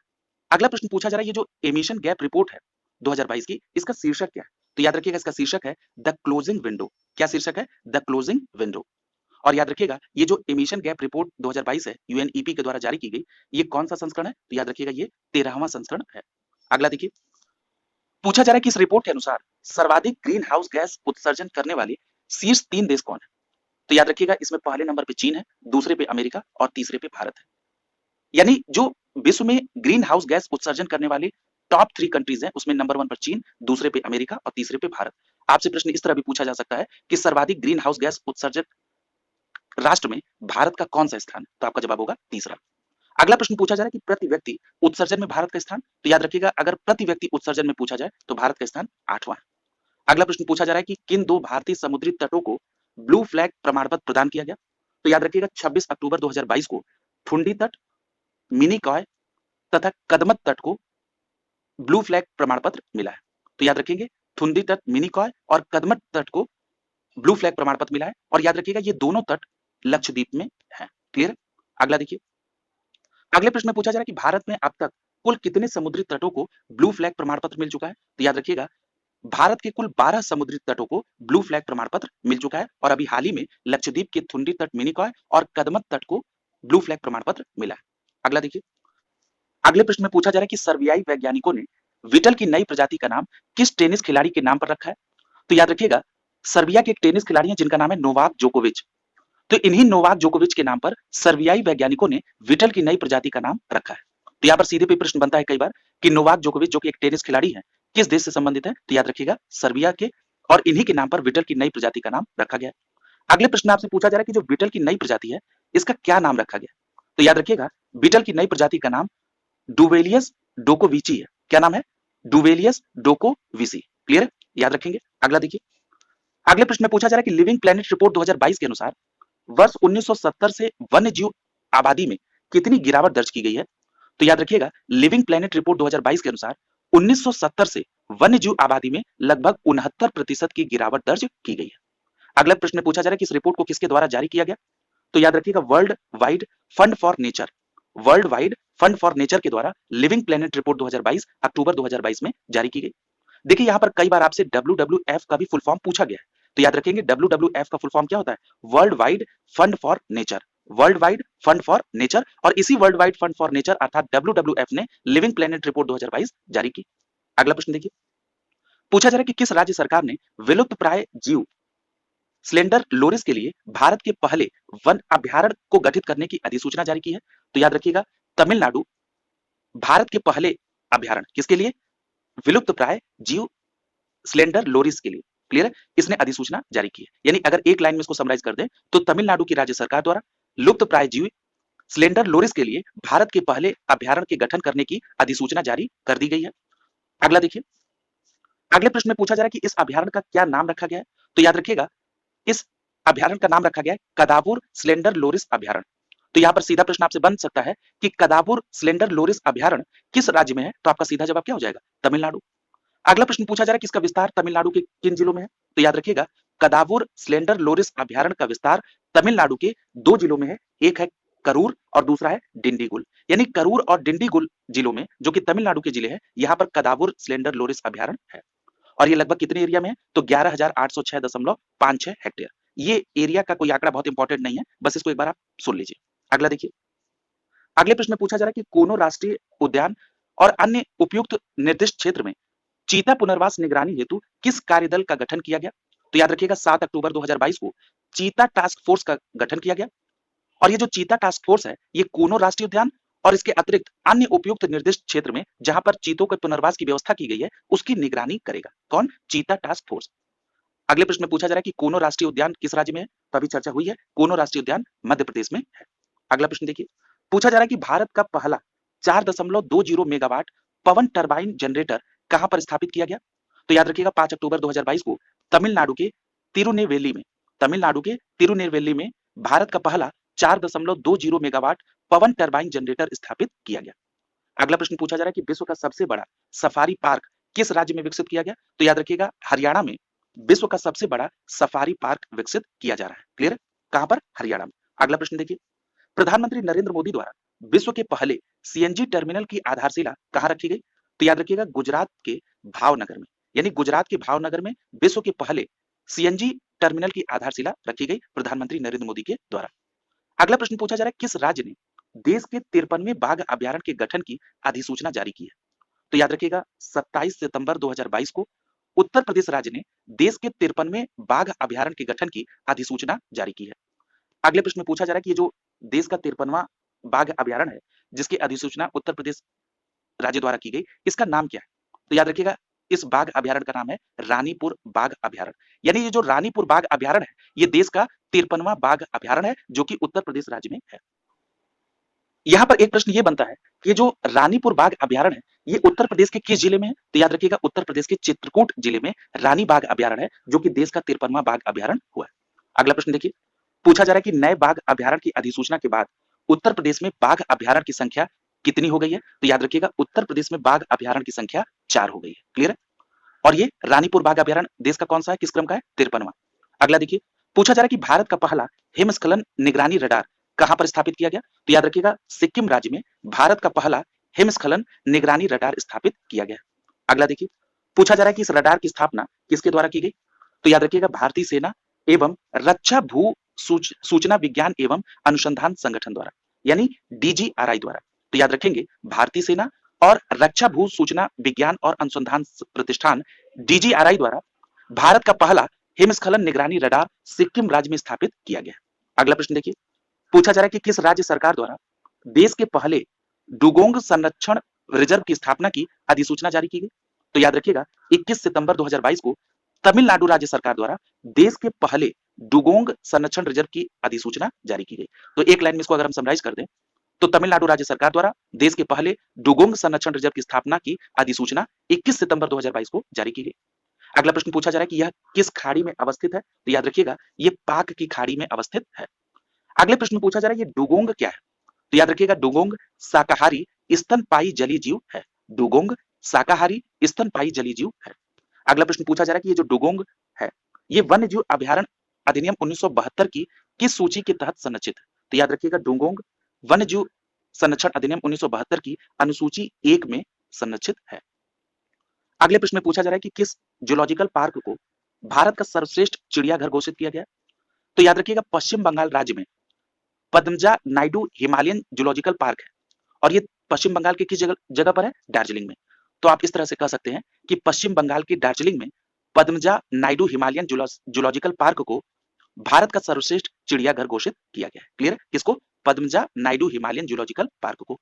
अगर मान लीजिए यहाँ पर सीधे प्रश्न पूछना हो, मान लीजिए इसको करंट से कोरिलेट न करना हो, स्टैटिक पार्ट से पूछना हो, तो प्रश्न इस तरह भी बन सकता है कि Padmaja Naidu Himalayan zoological park कहां पर है? तो याद रखेंगे दार्जिलिंग पश्चिम बंगाल में। अगला देखिए, अगले प्रश्न में पूछा जा रहा है कि भारत स्वच्छ वायु शिखर सम्मेलन यानी ICAS 2022 का आयोजन कहां किया गया? तो याद रखिएगा 23 से 26 अगस्त 2022 के बीच कर्नाटक राज्य के बेंगलुरु में भारत स्वच्छ वायु शिखर सम्मेलन अर्थात ICAS 2022 का आयोजन किया गया। अगला प्रश्न पूछा जा रहा है कि भारत में रामसर स्थलों की सूची में 11 नए आर्द्रभूमि स्थलों को शामिल किया गया है। अब भारत में रामसर स्थलों की कुल संख्या कितनी हो गई? तो याद रखिएगा 13 अगस्त 2022 को भारत में रामसर स्थलों की सूची में 11 नए आर्द्र स्थल जोड़े गए और अब भारत में रामसर स्थलों की कुल संख्या वो 75 हो गई है। क्लियर? अगले प्रश्न में आपसे पूछा जा रहा है कि भारत में सर्वाधिक रामसर स्थल किस राज्य में है? तो याद रखिएगा भारत में सर्वाधिक रामसर स्थल तमिलनाडु राज्य में है। यहाँ पर रामसर स्थलों की कुल संख्या 14 है और वर्तमान में भारत में रामसर स्थलों की संख्या कितनी हो गई? 75। अगला देखिए, पूछा जा रहा है कि दूसरा सर्वाधिक रामसर स्थलों वाला राज्य कौन सा है। अभी आपने पढ़ा कि रामसर स्थल सर्वाधिक तमिलनाडु में है और दूसरे स्थान पर आता है उत्तर प्रदेश। यानी दूसरा स्टेट उत्तर प्रदेश है जहां पर रामसर स्थलों की संख्या सर्वाधिक है और यहाँ पर रामसर स्थलों की संख्या 10 है, याद रखिएगा। अगला प्रश्न पूछा जा रहा है कि ये जो तंपारा झील है ये कहां पर है, तो याद रखिएगा उड़ीसा राज्य के गंजाम जिले में तंपारा झील है। अगर पूछा जाए कि अंसुपा झील कहां पर है, तो याद रखिएगा उड़ीसा राज्य के कटक में अंसुपा झील है। और अगले प्रश्न में पूछा जा रहा है ये जो उड़ीसा राज्य के कटक में अंसुपा झील है ये किस झील का उदाहरण है, तो याद रखिएगा आक्सुबो झील का उदाहरण है अंसुपा झील। किसका उदाहरण है, आक्सुबो झील का। अगला देखिए, अगला प्रश्न पूछा जा रहा है कि यशवंत सागर जलाशय कहां पर स्थित है, तो याद रखिएगा यशवंत सागर जलाशय मध्य प्रदेश के इंदौर में स्थित है। यशवंत सागर जलाशय मध्य प्रदेश के इंदौर में। अगला प्रश्न पूछा जा रहा है कि चित्रांगुड़ी जो पक्षी अभ्यारण्य है ये कहां पर है, तो याद रखिएगा चित्रांगुड़ी पक्षी अभ्यारण्य तमिलनाडु के रामनाथपुर में है। चित्रांगुड़ी पक्षी अभ्यारण्य कहां पर है, तमिलनाडु के रामनाथपुरम। अगला प्रश्न पूछा जा रहा है कि कांजीरकुलम पक्षी अभ्यारण्य कहां पर है, तो याद रखिएगा कांजीरकुलम पक्षी अभ्यारण्य ये भी तमिलनाडु राज्य में है। यानी चित्रांगुड़ी पक्षी अभ्यारण्य और कांजीकुरम पक्षी अभ्यारण्य ये दोनों तमिलनाडु में। क्लियर। अगला देखिए, पूछा जा रहा है कि सालबुग वेटलैंड कंजर्वेशन रिजर्व ये किस राज्य में है, तो याद रखिएगा Salbug wetland conservation reserve Jammu Kashmir केंद्र शासित प्रदेश में है। तो याद रखेंगे सालबुग वेटलैंड कंजर्वेशन जम्मू कश्मीर। अगला प्रश्न है हाइगम आर्द्रभूमि संरक्षण रिजर्व कहां पर है, तो याद रखिएगा हाइगम आर्द्रभूमि संरक्षण रिजर्व जम्मू कश्मीर के श्रीनगर जिले में है। यानी हाइगम आर्द्रभूमि संरक्षण रिजर्व श्रीनगर। अगला प्रश्न पूछा जा रहा है कि ठाणे क्रीक फ्लेमिंगो कहां पर है, तो याद रखिएगा ठाणे क्रीक फ्लेमिंगो महाराष्ट्र राज्य में है। अगला प्रश्न देखिए, पूछा जा रहा है कि वुडुवूर पक्षी अभ्यारण्य कहां पर है, तो याद रखिएगा तमिलनाडु के तुरुवरूर में। तमिलनाडु के तिरुवरूर में वुडुवूर पक्षी अभ्यारण्य है। तो याद रखेंगे वुडुवूर पक्षी अभ्यारण्य कहां पर है, तमिलनाडु के तिरुवरूर में स्थित है। अगला प्रश्न पूछा जा रहा है कि सुचिंद्रम थेरूर वेटलैंड कॉम्प्लेक्स कहां पर है, तो याद रखिएगा तमिलनाडु राज्य में ही सुचिंद्रम थेरूर वेटलैंड कॉम्प्लेक्स है। क्लियर। अगला देखिए, पूछा जा रहा है कि किसे भारत के नए हाथी रिजर्व के रूप में अधिसूचित किया गया है, तो याद रखिएगा अगस्त्य मलाई हाथी रिजर्व को भारत के नए हाथी रिजर्व के रूप में 12 अगस्त 2022 को अधिसूचित किया गया। अब यह प्रश्न बनता है कि जो 12 अगस्त 2022 को अगस्त्य मलाई हाथी रिजर्व को अधिसूचित किया गया ये किस राज्य में है, तो याद रखिएगा तमिलनाडु में। यानी अगस्त्य मलाई हाथी रिजर्व तमिलनाडु में है। और अगला प्रश्न पूछा जा रहा है कि यह भारत का कौन सा हाथी रिजर्व है, तो याद रखिएगा तमिलनाडु का अगस्त्य मलाई हाथी रिजर्व भारत का 32वां हाथी रिजर्व है। क्लियर। और पूछा जाए कि ये जो अगस्त्य मलाई हाथी रिजर्व है ये तमिलनाडु का कौन सा हाथी रिजर्व है, तो याद रखिएगा तमिलनाडु का 5वां हाथी रिजर्व है। अगला प्रश्न देखिए, पूछा जा रहा है कि ये जो अगस्त्य मलाई हाथी रिजर्व है ये कुल कितने क्षेत्रफल में है, तो याद रखिएगा 1197 वर्ग किलोमीटर में अगस्त्य मलाई हाथी रिजर्व है। अगला प्रश्न पूछा जा रहा है कि अंतरराष्ट्रीय प्रकृति संरक्षण संघ अर्थात आईयूसीएन ने किस तितली को रेड लिस्ट में लुप्त प्राय यानी इंडेंजर्ड कैटेगरी में उसको घोषित किया है, तो याद रखिएगा प्रवासी मोनार्क तितली। यानी ये जो प्रवासी मोनार्क तितली है इसे आईयूसीएन ने रेड लिस्ट में लुप्त प्राय अर्थात इंडेंजर्ड कैटेगरी में डाला है। ये कब हुआ, 21 जुलाई 2022 को। अगला प्रश्न पूछा जा रहा है कि भारत ने किस देश के साथ चीतों के पुनर्वास के लिए समझौता किया है, तो याद रखिएगा नामीबिया के साथ 20 जुलाई 2022 को चीतों के पुनर्वास के लिए समझौता किया गया। अगला प्रश्न पूछा जा रहा है कि भारत में चीतों को कहां स्थापित किया गया, तो याद रखिएगा कूनो राष्ट्रीय उद्यान में चीतों को स्थापित किया गया और ये कहां पर है, मध्य प्रदेश में। अगला प्रश्न पूछा जा रहा है कि बड़े मांसाहारी जंगली जानवरों के अंतर महाद्वीपीय स्थानांतरण की विश्व की पहली परियोजना कौन सी है, तो याद रखिएगा ये जो प्रोजेक्ट चीता है ये बड़े मांसाहारी जानवरों के अंतर महाद्वीपीय स्थानांतरण की विश्व की पहली परियोजना है। अगला प्रश्न पूछा जा रहा है कि जलवायु लोच कृषि को बढ़ावा देने के लिए अपनी तरह के किस डिजिटल पहल की घोषणा की गई, तो याद रखिएगा जुलाई 2022 में डिक्रा DICRA ये एक डिजिटल पहल है किसके लिए, जलवायु लोच कृषि को बढ़ावा देने के लिए। यानी जलवायु लोच कृषि को बढ़ावा देने के लिए जो डिजिटल पहल है उसका नाम क्या है, डिक्रा।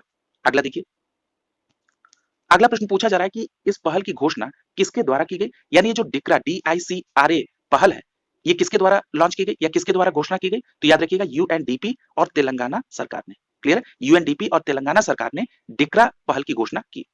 अगर हम बात कर लें डिक्रा के पूरे नाम की यानी इसके फुल फॉर्म की, तो याद रखिएगा डिक्रा का फुल फॉर्म है data in climate resilient agriculture.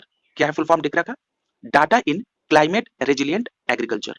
अगला प्रश्न देखिए, पूछा जा रहा है कि भारत सरकार ने कब से सिंगल यूज प्लास्टिक के प्रयोग पर रोक लगा दिया है, तो याद रखिएगा 1 जुलाई 2022 से 1 जुलाई 2022 से भारत सरकार ने सिंगल यूज प्लास्टिक के प्रयोग पर रोक लगा दिया है।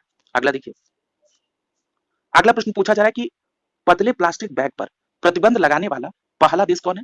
तो याद रखिएगा वर्ष 2002 में बांग्लादेश ने पतले प्लास्टिक बैग पर प्रतिबंध लगाया था और इस प्रकार बांग्लादेश वो पहला देश है जिसने पतले प्लास्टिक बैग पर प्रतिबंध लगाया और कब लगाया था? 2002 में। अगला प्रश्न पूछा जा रहा है कि हिमालय के किस क्षेत्र में पहली बार दुर्लभ मांसाहारी पादप की प्रजाति पाई गई है? तो याद रखिएगा पश्चिमी हिमालय पर पहली बार दुर्लभ मांसाहारी पादप की प्रजाति पाई गई है। अगला प्रश्न देखिए, पूछा जा रहा है कि इस मांसाहारी पादप को क्या नाम दिया गया है? तो याद रखिएगा यूट्रिकुलेरिया फुरसेल्टा। क्या नाम दिया गया है? यूट्रिकुलेरिया फुरसेल्टा। ये जो यूट्रिकुलेरिया फुरसेल्टा है ये कहां पर है? पश्चिमी हिमालय में, और ये एक दुर्लभ पादप है जो कि एक मांसाहारी पादप की कैटेगरी में आता है।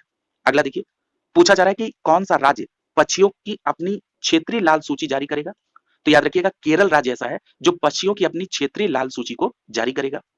अगला प्रश्न पूछा जा रहा है कि यह पक्षियों के क्षेत्र विशिष्ट लाल सूची जारी करने वाला भारत का कौन सा राज्य होगा? तो याद रखिएगा पक्षियों की अपनी तरह की क्षेत्रीय लाल सूची जारी करने वाला केरल भारत का पहला राज्य होगा। अगला प्रश्न देखिए, पूछा जा रहा है कि हाल ही में खोजी गई विश्व की सबसे बड़ी ताजे पानी की मछली का क्या नाम है? तो याद रखिएगा स्ट्रेंगे फिश। क्या नाम है? स्ट्रेंगे फिश। ये जो स्ट्रेंगे फिश है ये विश्व की सबसे बड़ी ताजे पानी की मछली है। अगला स्ट्रेंगे फिश के बारे में पूछा जा रहा है कि जो स्ट्रेंगे फिश है इसकी खोज कहाँ की गई? तो याद रखिएगा स्ट्रेंगे फिश की खोज कंबोडिया के मेकांग नदी में की गई। कहां पर? कंबोडिया के मेकांग नदी में स्ट्रेंगे फिश की खोज की गई और इसका वजन 300 किलोग्राम और इसकी लंबाई 13 फीट है। अगला प्रश्न देखिए, पूछा जा रहा है कि विश्व की पहली फिशिंग कैट गणना किस देश द्वारा की गई? तो याद रखिएगा जून 2022 में विश्व की पहली फिशिंग कैट गणना भारत के द्वारा की गई। और ये जो फिशिंग कैट गणना भारत के द्वारा की गई, इस गणना में ये गणना किया गया कहां पर? तो ये उड़ीसा की चिल्का झील में किया गया। और कुल कितनी फिशिंग कैट है? तो याद रखिएगा 176। कितनी है? 176। अगला प्रश्न पूछा जा रहा है, ये जो भारत में फिशिंग कैट की गणना की गई उड़ीसा में चिल्का झील में, ये गणना करता कौन है? किसने गणना की? तो याद रखिएगा चिल्का विकास प्राधिकरण और फिशिंग कैट प्रोजेक्ट के द्वारा। क्लियर है? अगला देखिए, अगला प्रश्न पूछा जा रहा है कि एकीकृत लैंडस्केप प्रबंधन योजना किसके लिए जारी की गई? तो याद रखिएगा ग्रेटर पन्ना लैंडस्केप के लिए एकीकृत लैंडस्केप प्रबंधन योजना को 2 जून 2022 को जारी किया गया। अगले प्रश्न में पूछा जा रहा है, ये जो ग्रेटर पन्ना लैंडस्केप के लिए एकीकृत लैंडस्केप प्रबंधन योजना को जारी किया गया, किसने जारी किया? तो याद रखिएगा भारतीय वन्यजीव संस्थान अर्थात WII द्वारा एकीकृत लैंडस्केप प्रबंधन योजना को जारी किया गया।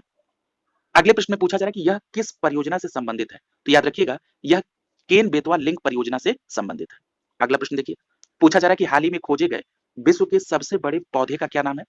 तो याद रखिएगा जून 2022 में विश्व का जो सबसे बड़ा पौधा खोजा गया उसका नाम है पोसिडोनिया ऑस्ट्रेलिस। क्या नाम है? पोसिडोनिया ऑस्ट्रेलिस। यानी पोसिडोनिया ऑस्ट्रेलिस विश्व का सबसे बड़ा पौधा है और ये किस देश में खोजा गया? तो नाम से स्पष्ट हो रहा है ऑस्ट्रेलिया में। क्लियर? अगला प्रश्न देखिए, प्रश्न पूछा जा रहा है कि India state of forest report 2021 किसने जारी किया? ये महत्वपूर्ण प्रश्न है। तो याद रखिएगा 13 जनवरी 2022 को केंद्रीय पर्यावरण वन एवं जलवायु परिवर्तन मंत्रालय ने India state of forest report 2021 जारी की गई। यहां पर एक बात याद रखिएगा, ये जो India state of forest report 2021 है इसे आप शॉर्ट फॉर्म में ISFR के नाम से जानते हैं। ठीक है, यानी India state of forest report को ISFR 2021 के नाम से जानते हैं। अगले प्रश्न में पूछा जा रहा है कि ISFR रिपोर्ट किसके द्वारा तैयार की जाती है? तो याद रखिएगा भारत वन सर्वेक्षण अर्थात FSI द्वारा। यानी यहां पर आपको दो बातें ध्यान रखनी है, ये जो ISFR रिपोर्ट है ये जारी करता है केंद्रीय पर्यावरण वन एवं जलवायु परिवर्तन मंत्रालय और इस रिपोर्ट को तैयार की जाती है भारतीय वन सर्वेक्षण अर्थात FSI द्वारा। क्लियर है?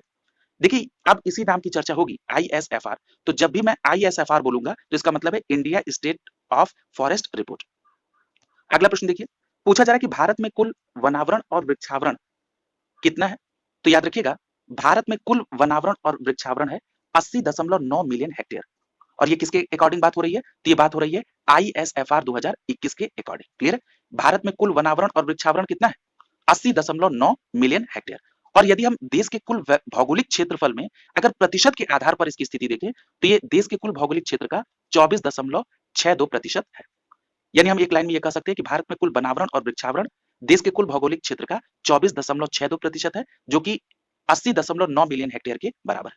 अगला प्रश्न पूछा जा रहा है कि ISFR 2019 की तुलना में ISFR 2021 में देश में कुल वनावरण और वृक्षावरण में कितनी वृद्धि हुई? बहुत अच्छा प्रश्न है, याद रखिएगा 2261 वर्ग किलोमीटर की वृद्धि हुई है यदि हम 2019 से कंपेयर करें। अगला प्रश्न पूछा जा रहा है कि आईएसएफआर 2021 के अनुसार भारत में कुल वनावरण कितना है? अभी तक आपने वनावरण और वृक्षावरण को टोटल देखा था, यहाँ पर केवल वनावरण पूछा जा रहा है, तो याद रखिएगा भारत में कुल वनावरण 71.38 मिलियन हेक्टेयर है। अगला देखिए, आगे एक फैक्ट और बताया जा रहा है कि जो ये भारत का कुल वनावरण 71.38 मिलियन हेक्टेयर है, ये देश के कुल भौगोलिक क्षेत्र का 21.71% है। यानी देश में जो कुल वनावरण है वो 21.71% है, और अगर हम वनावरण और वृक्षावरण दोनों को ऐड करके प्रतिशत देखें तो वो 24.62% था। क्लियर है? अगले प्रश्न में पूछा जा रहा है कि आईएसएफआर 2021 के अनुसार भारत में कुल वृक्षावरण कितने क्षेत्रफल में है? तो यहाँ पर अगर केवल हम वृक्षावरण की बात करें तो ये 9.57 मिलियन हेक्टेयर पर है, और यदि हम देश के कुल भौगोलिक क्षेत्रफल में प्रतिशत के आधार पर कुल वृक्षावरण की बात करें तो ये 2.91% पे है। यानी यहाँ पर आपको प्रतिशत के 3 आंकड़े मिले। सबसे पहला आंकड़ा है कि कुल वनावरण और वृक्षावरण कितने प्रतिशत पे, तो 24.62%। यदि पूछा जाए कि कुल वनावरण कितने प्रतिशत पे, तो 21.71%, और अगर पूछा जाए कि कुल वृक्षावरण कितने प्रतिशत पे, तो 2.91% पे। क्लियर है? अगला प्रश्न देखिए, पूछा जा रहा है कि आईएसएफआर 2019 की तुलना में आईएसएफआर 2021 में वनावरण में कितनी वृद्धि हुई है? तो याद रखिएगा, अगर केवल वनावरण की वृद्धि देखें तो ये 1540 माफ करिएगा 1540 वर्ग किलोमीटर में ये वनावरण की वृद्धि हुई है 2019 से 2021 के बीच में। और अगर हम ये वृद्धि प्रतिशत में देखें तो 0.22% की ये वृद्धि है, और वर्ग किलोमीटर में वृद्धि कितनी है वनावरण में? 1540। और अभी आपने पढ़ा है कि वृक्षावरण और वनावरण की जो टोटल वृद्धि हुई है, कुल मिलाकर अगर हम वृद्धि देखें तो ये कितनी हुई है? 2261 वर्ग किलोमीटर। क्लियर? अगला देखिए, पूछा जा रहा है कि 2019 की तुलना में 2021 में वनावरण में वृद्धि की दृष्टि से शीर्ष 5 राज्य कौन है? तो याद रखिएगा, सबसे ज्यादा वनावरण में यदि वृद्धि हुई 2019 की तुलना में तो वो हुई आंध्र प्रदेश में। कहां पर? आंध्र प्रदेश में कितने की वृद्धि हुई? 647 वर्ग किलोमीटर। उसके बाद दूसरा जो राज्य है जहां पर सर्वाधिक वनावरण वृद्धि हुई वो है तेलंगाना, तीसरा है उड़ीसा, चौथा है कर्नाटक, और पांचवा है झारखंड। ये 5 राज्य हैं जहां पर वनावरण में वृद्धि देखी गई है 2019 की तुलना में। यहां पर आपको कम से कम टॉप 3 स्टेट का नाम तो जरूर याद रखना चाहिए। पहले नंबर पे आंध्र प्रदेश, दूसरे पे तेलंगाना, और तीसरे पे उड़ीसा। और जो तेलंगाना आंध्र प्रदेश में जो वृद्धि हुई है उसका डेटा भी याद रखेंगे, 647 वर्ग किलोमीटर। क्लियर है? आंध्र प्रदेश, तेलंगाना और उड़ीसा। अगला देखिए, अगले प्रश्न में पूछा जा रहा है कि आईएसएफआर 2021 के अनुसार उत्तर प्रदेश में वनावरण कितना है? इंपॉर्टेंट प्रश्न है। उत्तर प्रदेश स्पेशल के दृष्टिकोण से आपको ये याद रखना होगा कि उत्तर प्रदेश में वनावरण 14,817.89 वर्ग किलोमीटर में है। कितने में है? 14,817.89 वर्ग किलोमीटर में। और यदि हम इसे कुल भौगोलिक क्षेत्र का प्रतिशत के आधार पर देखें तो ये कुल भौगोलिक क्षेत्रफल का 6.15% आता है। क्लियर? अगला प्रश्न पूछा जा रहा है कि आईएसएफआर 2019 की तुलना में आईएसएफआर 2021 में उत्तर प्रदेश में वनावरण में कितनी वृद्धि हुई? तो याद रखिएगा, उत्तर प्रदेश में वनावरण में केवल 12 वर्ग किलोमीटर की वृद्धि देखी गई। क्लियर? अगला प्रश्न पूछा जा रहा है कि आईएसएफआर 2019 की तुलना में आईएसएफआर 2021 में उत्तर प्रदेश में वनावरण में प्रतिशत वृद्धि कितनी है? यानी अभी आपने देखा कि वर्ग किलोमीटर में 12 वर्ग किलोमीटर वृद्धि हुई। अब यही वृद्धि अगर हम प्रतिशत में देखें तो ये आती है 0.08%। क्लियर है? यानी ये जो 12 वर्ग किलोमीटर की वृद्धि हुई ये प्रतिशत में कितना आता है? 0.08%। क्लियर है? अगला देखिए, पूछा जा रहा है कि आईएसएफआर 2021 के अनुसार उत्तर प्रदेश के सर्वाधिक वनावरण वाले शीर्ष 5 जिले कौन से हैं? बहुत इंपॉर्टेंट है, तो याद रखिएगा, उत्तर प्रदेश में जो सर्वाधिक वनावरण वाले जिले हैं उसमें नंबर 1 पर सोनभद्र, दूसरे पे लखीमपुर खीरी, तीसरे पे मिर्जापुर, चौथे पे पीलीभीत और पांचवे पर चित्रकूट। यानी सर्वाधिक वनावरण वाले जिले कौन से उत्तर प्रदेश में? सोनभद्र, लखीमपुर खीरी, मिर्जापुर और पीलीभीत, चित्रकूट। अगला देखिए, पूछा जा रहा है कि आईएसएफआर 2021 के अनुसार उत्तर प्रदेश के सर्वाधिक वनावरण प्रतिशतता वाले 5 जिले कौन है? अभी आपने देखा कि क्षेत्रफल के आधार, यहाँ प्रतिशत को देखा जा रहा है, तो याद रखिएगा प्रतिशत के आधार पे जो सबसे ज्यादा वनावरण है वो सोनभद्र में, दूसरे नंबर पे चंदौली है, तीसरे पे चित्रकूट है, चौथे पे पीलीभीत है और पांचवें पर श्रावस्ती है। क्लियर? और जो सोनभद्र में वनावरण प्रतिशत है वो कितना है? 35.29%। अगला प्रश्न पूछा जा रहा है कि आईएसएफआर 2021 के अनुसार क्षेत्रफल की दृष्टि से सर्वाधिक वनावरण वाले शीर्ष 3 राज्य कौन है? ये भी बहुत बार पूछा गया यहाँ से प्रश्न, तो याद रखिएगा, ये जो आईएसएफआर 2021 है, इस रिपोर्ट के अनुसार क्षेत्रफल के आधार पर सबसे ज्यादा वनावरण मध्य प्रदेश में है, दूसरे नंबर पे सर्वाधिक अरुणाचल प्रदेश है और तीसरे नंबर पे छत्तीसगढ़। यानी अगर एक क्रम में देखें सर्वाधिक वनावरण के आधार पर क्षेत्रफल की दृष्टि से तो मध्य प्रदेश, अरुणाचल प्रदेश और छत्तीसगढ़ है। अगर हम बात कर लें प्रतिशत के आधार पर, यानी सर्वाधिक वनावरण प्रतिशत वाले शीर्ष 5 राज्य कौन है, तो प्रतिशत के आधार पर मिजोरम नंबर 1 पर है। यहाँ पर 84.5% वनावरण है। क्लियर। तो वनावरण प्रतिशत के आधार पर नंबर 1 पर मिजोरम है और वनावरण क्षेत्रफल के आधार पर नंबर 1 पर मध्य प्रदेश है। क्लियर। अब हम वनावरण प्रतिशत में दूसरे स्थान की बात करें तो अरुणाचल प्रदेश, तीसरे स्थान पर मेघालय, चौथे पर मणिपुर और पांचवें पर नागालैंड। क्लियर। यहाँ पर आपको टॉप 3 तो याद ही रखना है, यानी सर्वाधिक वनावरण प्रतिशत में नंबर 1 पे मिजोरम, दूसरे पे अरुणाचल प्रदेश और तीसरे पे मेघालय।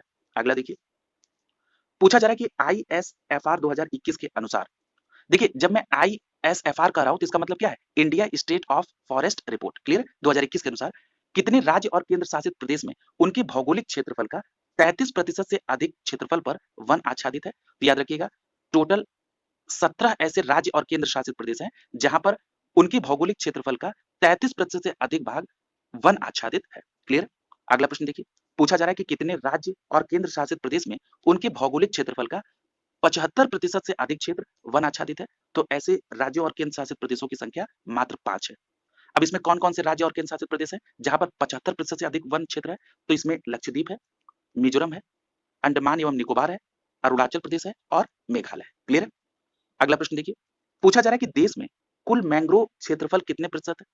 तो याद रखिएगा, देश में कुल जो मैंग्रोव क्षेत्रफल है वो 0.15% पे है। और यदि हम क्षेत्रफल में देख लें वर्ग किलोमीटर में, तो ये 4,992 वर्ग किलोमीटर में कुल मैंग्रोव क्षेत्र है और प्रतिशत में 0.15%। अगला पूछा जा रहा है कि देश में सर्वाधिक मैंग्रोव आच्छादित राज्य कौन है? तो याद रखिएगा, सर्वाधिक मैंग्रोव आच्छादित राज्य पश्चिम बंगाल है, प्रतिशत के आधार पर 42.35%। अगला प्रश्न पूछा जा रहा है कि भारतीय वन सर्वेक्षण का जो मुख्यालय है वो कहां पर है? तो याद रखिएगा, उत्तराखंड राज्य के देहरादून में भारतीय वन सर्वेक्षण का मुख्यालय है। कहां पर? देहरादून में। अगला देखिए, अगला जो हम टॉपिक ले रहे हैं वो है कृषि एवं संबद्ध क्षेत्र। क्लियर। देखिए यहाँ पर पहला प्रश्न पूछा जा रहा है कि मई 2023 में देश में जीआई टैग उत्पादों की संख्या क्या है? तो याद रखिएगा, देश में जीआई टैग प्राप्त उत्पादों की संख्या मई 2023 तक 478 है। कितनी है? 478। अगला प्रश्न पूछा जा रहा है कि मई 2023 में सर्वाधिक जीआई टैग प्राप्त करने वाले शीर्ष 2 राज्य कौन से हैं? तो याद रखिएगा, मई 2023 तक सर्वाधिक जीआई टैग प्राप्त किया है तमिलनाडु नंबर 1 पर है और दूसरे नंबर पे उत्तर प्रदेश है। क्लियर है। तमिलनाडु नंबर 1 पर और उत्तर प्रदेश दूसरे नंबर पे है। अगला प्रश्न पूछा जा रहा है कि अप्रैल 2023 में यूरोपीय आयोग द्वारा किस भारतीय चाय को जीआई टैग दी गई? तो याद रखिएगा, हिमालय की कांगड़ा चाय को अप्रैल 2023 में यूरोपीय आयोग द्वारा जीआई टैग दिया गया। अगला प्रश्न पूछा जा रहा है कि ये जो कांगड़ा चाय है इसको भारतीय जीआई टैग कब प्राप्त हुआ? तो याद रखिएगा, भारतीय जीआई टैग कांगड़ा चाय को 2005 में ही प्राप्त हो गया था और जो यूरोपीय आयोग द्वारा जीआई टैग दिया गया हिमालय की कांगड़ा चाय को, वो कब दिया गया? अप्रैल 2023 में। क्लियर। अगला देखिए, पूछा जा रहा है कि ये जो बिहार में कृषि उत्पाद को जीआई टैग प्रदान किया गया वो कौन सा है? तो याद रखिएगा, बिहार राज्य में मिर्चा चावल को, ठीक है, बिहार राज्य में मिर्चा चावल को जीआई टैग दिया गया। अगला प्रश्न पूछा जा रहा है कि उत्तर प्रदेश में किस जनपद के आंवला को जीआई टैग दिया गया? तो याद रखिएगा, प्रतापगढ़ के आंवला को जीआई टैग दिया गया। अगला प्रश्न पूछा जा रहा है कि मध्य प्रदेश के आम की किस प्रजाति को जीआई टैग दिया गया? तो याद रखिएगा, मध्य प्रदेश में आम की प्रजाति है रीवा सुंदरजा आम। ये जो रीवा सुंदरजा आम है इसको जीआई टैग दिया गया और ये किस राज्य से संबंधित है? मध्य प्रदेश। अगला प्रश्न पूछा जा रहा है कि छत्तीसगढ़ के किस कृषि उत्पाद को अभी हाल ही में जीआई टैग दिया गया? तो याद रखिएगा, नागरी दूबराज चावल। क्या नाम है? नागरी दूबराज चावल। और ये किस राज्य से संबंधित है? छत्तीसगढ़ से। याद रखेंगे। अगला देखिए, पूछा जा रहा है कि उत्तर प्रदेश में वाराणसी जिले के किस उत्पाद को जीआई टैग प्रदान किया गया? तो याद रखिएगा, बनारस जिले के कई ऐसे उत्पाद हैं जिनको जीआई टैग दिया गया। इसमें बनारस का पान है, बनारसी लंगड़ा आम है और रामनगर का भंटा है। भंटा का मतलब बैगन से है, ठीक है, यानी रामनगर का भंटा, बनारसी पान, बनारसी लंगड़ा आम, इसे जीआई टैग दिया गया। अगला प्रश्न पूछा जा रहा है कि हाल ही में उत्तर प्रदेश के जीआई टैग प्राप्त उत्पाद कौन कौन से हैं? तो याद रखिएगा, उत्तर प्रदेश में जीआई टैग दिया गया महोबा के गौरा पत्थर को, मैनपुरी के तरकाशी को और संभल के हॉर्न काट को। याद रखिएगा, महोबा के गौरा पत्थर को जीआई टैग दिया गया, मैनपुरी के तरकाशी को और संभल के हॉर्न काट को जीआई टैग दिया गया। अगला प्रश्न देखिए, पूछा जा रहा है कि promoting millets in diets best practice occurs states and UTs of India, ये जो रिपोर्ट है ये किसके द्वारा जारी की गई? तो याद रखिएगा, 26 अप्रैल 2023 को नीति आयोग के द्वारा ये रिपोर्ट जारी की गई। अगला प्रश्न देखिए, पूछा जा रहा है कि बीज उत्पादन की चुनौतियों से निपटने, गुणवत्तापूर्ण बीज पहचानने और बीज प्रमाणीकरण के लिए कौन सा पोर्टल व ऐप लॉन्च किया गया? तो याद रखिएगा, उस पोर्टल और ऐप का नाम है साथी। आपसे प्रश्न ऐसे भी पूछा जा सकता है कि अप्रैल 2023 में, या अगर एग्जैक्ट डेट की बात करें तो 19 अप्रैल 2023 को जारी किए गए पोर्टल व ऐप साथी का संबंध किससे है? तो याद रखेंगे साथी का संबंध बीज उत्पादन की चुनौतियों से निपटने, गुणवत्ता बीज पहचानने और बीज प्रमाणीकरण के लिए प्रयोग किया जाएगा। किसका? साथी का, SATHI। अगले प्रश्न में इसी साथी पोर्टल और ऐप के फुल फॉर्म को पूछा जा रहा है। तो देखिए साथी का फुल फॉर्म क्या होगा? सीड ट्रेसेबिलिटी, ऑथेंटिकेशन और होलिस्टिक इन्वेंट्री। क्लियर है? साथी का फुल फॉर्म क्या है? Seed traceability, authentication and holistic inventory. Clear है? तो इसको भी याद रखेंगे। अगला देखिए, पूछा जा रहा है कि G20 में कृषि प्रमुख वैज्ञानिकों की बैठक में भारत की अध्यक्षता में G20 की जो 100वीं बैठक है, इसका आयोजन कहाँ किया गया?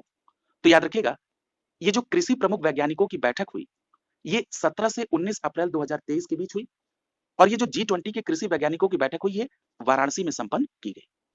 अगले प्रश्न में पूछा जा रहा है कि इस बैठक के दौरान चर्चा में रहा महर्षि से क्या तात्पर्य है? इस बैठक के दौरान का मतलब क्या है कि ये जो G20 के कृषि वैज्ञानिकों की बैठक हुई वाराणसी में, इस बैठक के दौरान जो महर्षि चर्चा में आया, इसका फुल फॉर्म क्या है? तो महर्षि का मतलब है millets and other ancient grains international research initiative. क्या है महर्षि का मतलब? Millets and other ancient grains international research initiative. Clear है?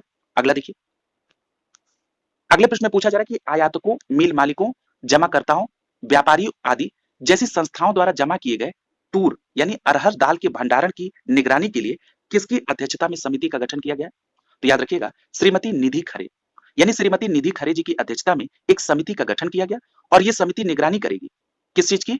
ये जो आयातक या मिल मालिक है या जमाकर्ता व्यापारी है, इनकी जैसी संस्थाओं में जो जमा किए गए तूर यानी जो अरहर की दाल है, उसके भंडारण की निगरानी करेगी कौन? श्रीमती निधि खरे की समिति। क्लियर?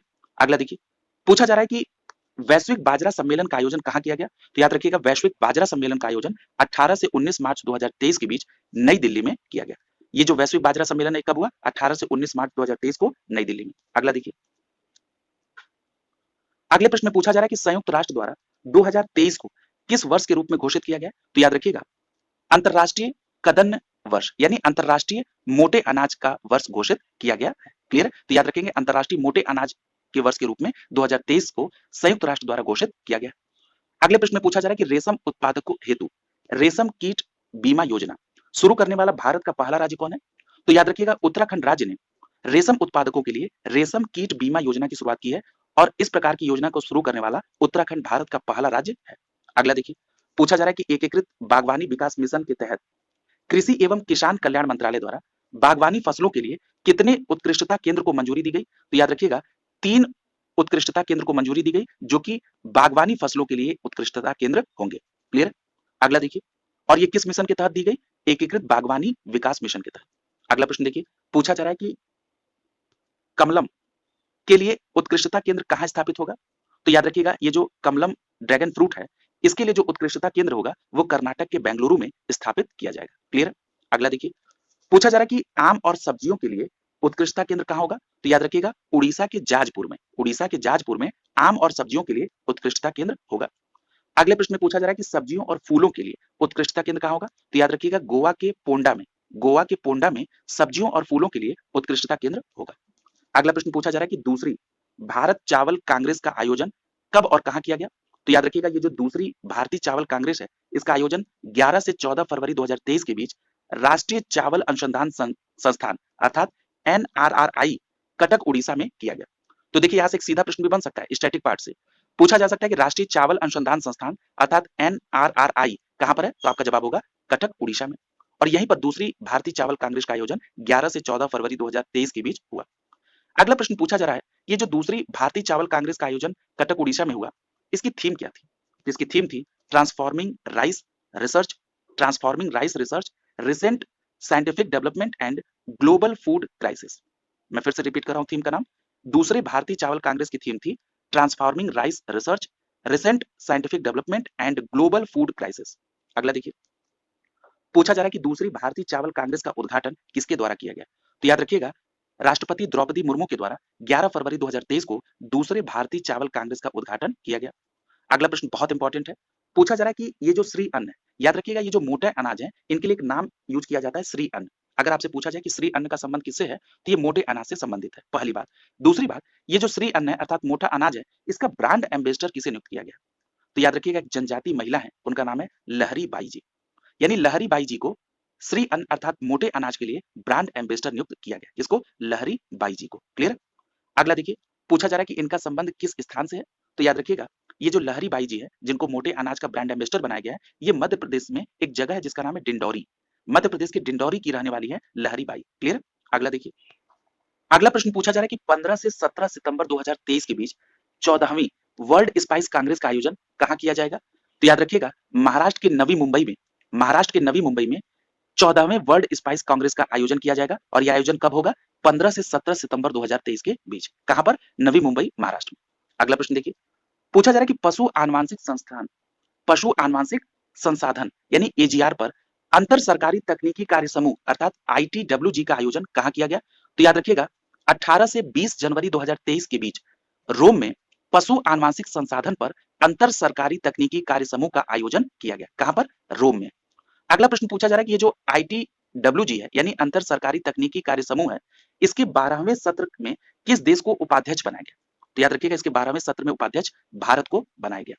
अगला प्रश्न देखिए, पूछा जा रहा है कि जनवरी 2023 में मध्य पूर्वोत्तर कृषि कुंभ 2023 का आयोजन कहां किया गया? तो याद रखिएगा, मेघालय में एक जगह है जिसका नाम है उमियम। क्या नाम है? उमियम। यानी मेघालय की उमियम में जनवरी 2023 में मध्य पूर्वोत्तर कृषि कुंभ 2023 का आयोजन किया गया। अगला प्रश्न देखिए, पूछा जा रहा है कि प्रधानमंत्री किसान सम्मान सम्मेलन का आयोजन किया गया कहां पर? तो याद रखिएगा, भारतीय कृषि अनुसंधान संस्थान नई दिल्ली में 17 अक्टूबर 2022 को प्रधानमंत्री किसान सम्मेलन 2022 का आयोजन किया गया। तो याद रखिएगा, भारतीय कृषि अनुसंधान संस्थान नई दिल्ली में प्रधानमंत्री किसान सम्मेलन 2022 का आयोजन किया गया। अगला प्रश्न पूछा जा रहा है कि कृषि थॉन 2022 इसके 15वें संस्करण का आयोजन कहां किया गया?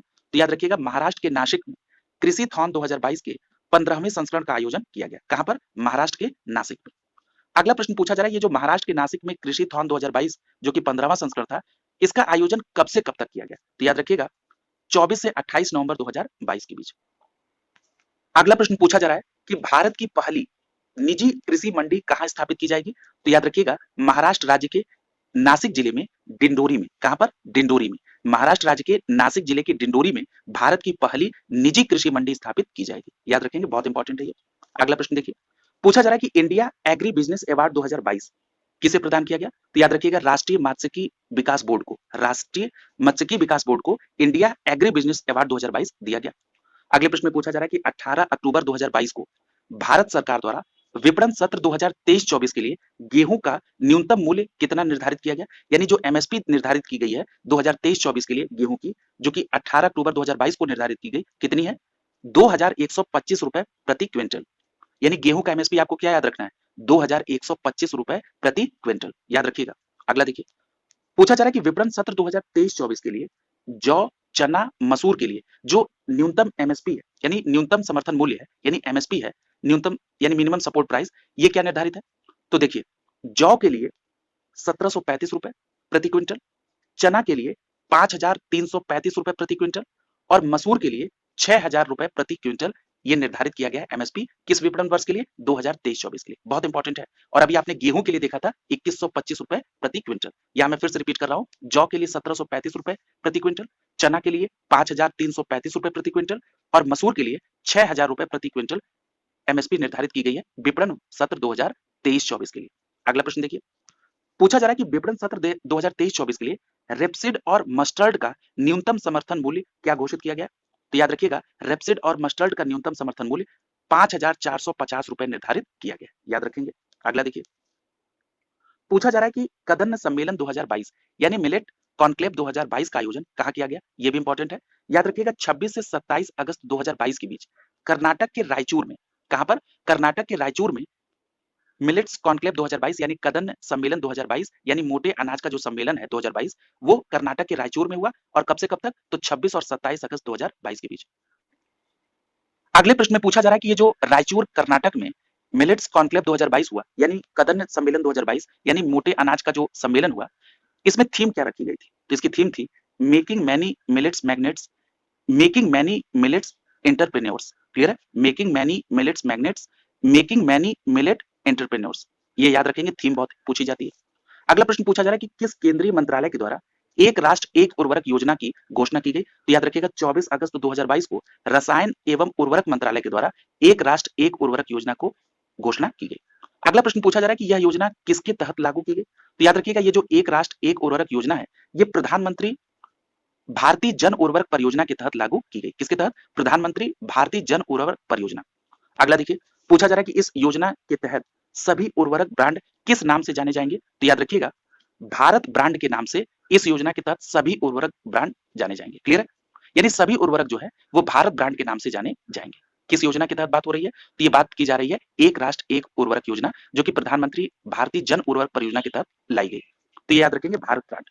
अगला प्रश्न पूछा जा रहा है कि जापान का पहला बैंक जिसे गिफ्ट सिटी गुजरात में अपनी शाखा खोलने की अनुमति मिली है? तो याद रखिएगा MUFG बैंक। ये जो MUFG बैंक है ये कहाँ का बैंक है? जापान का। और याद रखिएगा ये जापान का पहला बैंक है MUFG बैंक जिसे गिफ्ट सिटी गुजरात में अपनी शाखा खोलने की अनुमति मिली है। क्या नाम है? MUFG bank. अगला देखिए, अगला प्रश्न पूछा जा रहा है कि 11वीं राष्ट्रीय बीज कांग्रेस का शुभारंभ कहाँ किया गया? तो याद रखिएगा 21 अगस्त 2022 को 11वीं, याद रखेंगे ये संस्करण, 11वीं राष्ट्रीय बीज कांग्रेस का शुभारंभ ग्वालियर के राजमाता विजया राजे सिंधिया कृषि विश्वविद्यालय में इसका शुभारंभ किया गया। यानी एक लाइन में अगर इसको समराइज करें तो राजमाता विजया राजे सिंधिया कृषि विश्वविद्यालय ग्वालियर में 11वीं राष्ट्रीय बीज कांग्रेस का शुभारंभ 21 अगस्त 2022 को किया गया। अगला प्रश्न पूछा जा रहा है कि प्राथमिक उत्पादक क्षेत्रों में किसे सूर्योदय क्षेत्र भी कहा जाता है? तो याद रखिएगा जो मत्स्य पालन क्षेत्र है इसको सूर्योदय क्षेत्र भी कहा जाता है और ये प्राथमिक उत्पादक क्षेत्र है। क्लियर है? आप प्राथमिक, द्वितीयक और तृतीयक क्षेत्र जानते हैं। जो कृषि क्षेत्र से संबंधित क्षेत्र है उसको क्या कहते हैं? प्राथमिक क्षेत्र। वानिकी क्षेत्र भी प्राथमिक क्षेत्र में आता है। क्लियर है? तो ये मत्स्य पालन को सूर्योदय क्षेत्र कहते हैं। अगला प्रश्न देखिए, पूछा जा रहा है कि उत्तर प्रदेश सरकार द्वारा गन्ना उत्पादन में वृद्धि और गन्ना किसानों की आय को दोगुनी करने के उद्देश्य से कौन सी योजना शुरू की गई? तो याद रखिएगा पंचामृत योजना। और कब शुरू की गई? अगस्त 2022 में। तो यहाँ पर आपको दो बातें प्रमुख रूप से याद रखनी है कि ये जो पंचामृत योजना है इसको किसके द्वारा शुरू किया गया? तो उत्तर प्रदेश सरकार द्वारा। और जो उत्तर प्रदेश सरकार द्वारा ये जो पंचामृत योजना है ये किस उद्देश्य से शुरू की गई? तो गन्ना उत्पादन में वृद्धि करना और गन्ना उत्पादन जो राज्य के किसान है उनकी आय को दुगुनी करना, इस उद्देश्य के साथ पंचामृत योजना को शुरू किया गया। अगले प्रश्न में पूछा जा रहा है कि 5 विधाओं के समावेशन से बनी ये जो पंचामृत योजना है इसके अंग कौन कौन से हैं? तो देखिए इसमें पहला अंग है ट्रेंच प्लांटिंग। पहला अंग क्या है? Trench planting. दूसरा है सहफसली खेती। तीसरा है पेड़ी प्रबंधन। चौथा है ट्रेस मिल्चिंग और पांचवा है ड्रिप सिंचाई। ये जो 5 विधा है इन्हीं 5 विधाओं को मिलाकर पंचामृत योजना बनी जो कि गन्ना क्षेत्र से संबंधित है। ट्रेंच प्लांटिंग, सहफसली खेती, पेड़ी प्रबंधन, ट्रेस मल्चिंग और ड्रिप सिंचाई। क्लियर है? अगला देखिए, अगले प्रश्न में पूछा जा रहा है कि बीज वितरण हेतु ब्लॉकचेन टेक्नोलॉजी का उपयोग करने वाला भारत का पहला राज्य कौन बना है? तो याद रखिएगा झारखंड भारत का पहला राज्य है जिसने बीज वितरण के लिए ब्लॉकचेन टेक्नोलॉजी का उपयोग किया है। उस राज्य का नाम क्या है? झारखंड। अगला प्रश्न पूछा जा रहा है कि देश में जो 11वीं कृषि संगणना हुई 2021-22 इसका शुभारंभ कब किया गया? तो याद रखिएगा देश की 11वीं कृषि संगणना 2021-22 का शुभारंभ 28 जुलाई 2022 को की गई। याद रखिएगा और यहाँ पर 11वीं संस्करण जरूर याद रखेंगे। यानी ये जो कृषि संगणना 21-22 है ये कौन सा संस्करण है? 11वां। अगला प्रश्न पूछा जा रहा है कि पहली बार कृषि संगणना के लिए डेटा संग्रह हेतु किसका उपयोग किया गया? तो याद रखिएगा पहली बार ये कृषि संगणना हुई है जिसमें डेटा संग्रह के लिए स्मार्टफोन और टैबलेट का प्रयोग किया गया। अगला प्रश्न पूछा जा रहा है कि कृषि संगणना कितने वर्षों के अंतराल में की जाती है? तो याद रखिएगा ये जो कृषि संगणना होती है ये 5 वर्षों के अंतराल में होती है। अगला प्रश्न पूछा जा रहा है कि सरकार की अफीम प्रसंस्करण व्यवसाय में प्रवेश करने वाली पहली निजी कंपनी कौन है? तो याद रखिएगा सरकार के लिए अफीम प्रसंस्करण व्यवसाय में प्रवेश करने वाली जो पहली निजी कंपनी है उसका नाम है बजाज हेल्थ केयर लिमिटेड अर्थात BHL। यानी ये जो बजाज हेल्थ केयर लिमिटेड है BHL ये सरकार के लिए अफीम प्रसंस्करण व्यवसाय में प्रवेश करने वाली पहली कंपनी है। अगला प्रश्न पूछा जा रहा है कि प्रथम भारत पशु स्वास्थ्य शिखर सम्मेलन 2022 का आयोजन कहाँ किया गया? तो याद रखिएगा 6 जुलाई 2022 को नई दिल्ली में प्रथम भारत पशु स्वास्थ्य शिखर सम्मेलन 2022 का आयोजन किया गया। कहां पर? नई दिल्ली में। अगला प्रश्न देखिए, पूछा जा रहा है कि जून 2022 में जारी खरीफ फसलों की न्यूनतम समर्थन मूल्य के अनुसार विपणन वर्ष 2022-23 हेतु धान की सामान्य और धान की ग्रेड ए के लिए MSP कितनी निर्धारित की गई है? तो याद रखिएगा कि विपणन सत्र 2022-23 के लिए जो धान का न्यूनतम समर्थन मूल्य निर्धारित किया गया है वो सामान्य धान के लिए 2040 रुपए प्रति क्विंटल और जो धान ए ग्रेड का होगा उसके लिए MSP है 2060 रुपए प्रति क्विंटल। क्लियर है? तो ये दोनों बातें याद रखेंगे। देखिए जो भी ये MSP है ये यहां से एक प्रश्न निश्चित रूप से बनना है यानी अगर गेहूं की एमएसपी की बात की जाए विपणन वर्ष 23-24 के लिए तो 2125 रुपए प्रति क्विंटल। अगर जौ के लिए एमएसपी की बात करें तो 1735 रुपए प्रति क्विंटल। चना के लिए बात करें तो 5335 रुपए प्रति क्विंटल। मसूर के लिए बात करें तो 6000 रुपए प्रति क्विंटल। यदि हम बात करें रेपसीड और मस्टर्ड के लिए तो इसकी एमएसपी निर्धारित की गई है 5450 रुपए। इसके बाद आप यहाँ पर पढ़ रहे हैं कि सामान्य धान के लिए 2040 रुपए प्रति क्विंटल और धान अगर ग्रेड ए का है तो 2060 रुपए प्रति क्विंटल होगा। क्लियर? मैंने एक जगह समराइज भी कर दिया। अगला देखिए, पूछा जा रहा है कि सर्वाधिक मूल्य वृद्धि किस फसल के संदर्भ में दर्ज की गई। यानी यहाँ ये कहा जा रहा है कि सबसे ज्यादा मूल्य वृद्धि किसमें की गई, तो याद रखिएगा तिल की फसल में। तिल की फसल में सबसे ज्यादा मूल्य वृद्धि की गई, कितने रुपए? 535 रुपए प्रति क्विंटल मूल्य वृद्धि हुई, किसमें? तिल में। ये भी याद रखेंगे। अगला देखिए, अब यहाँ पर ही कृषि से संबंधित जो भी तथ्य थे वो यहाँ कंप्लीट हो गए। अगली क्लास में नए टॉपिक के साथ मुलाकात होगी। शुभकामनाओं के साथ आप सभी का बहुत बहुत धन्यवाद।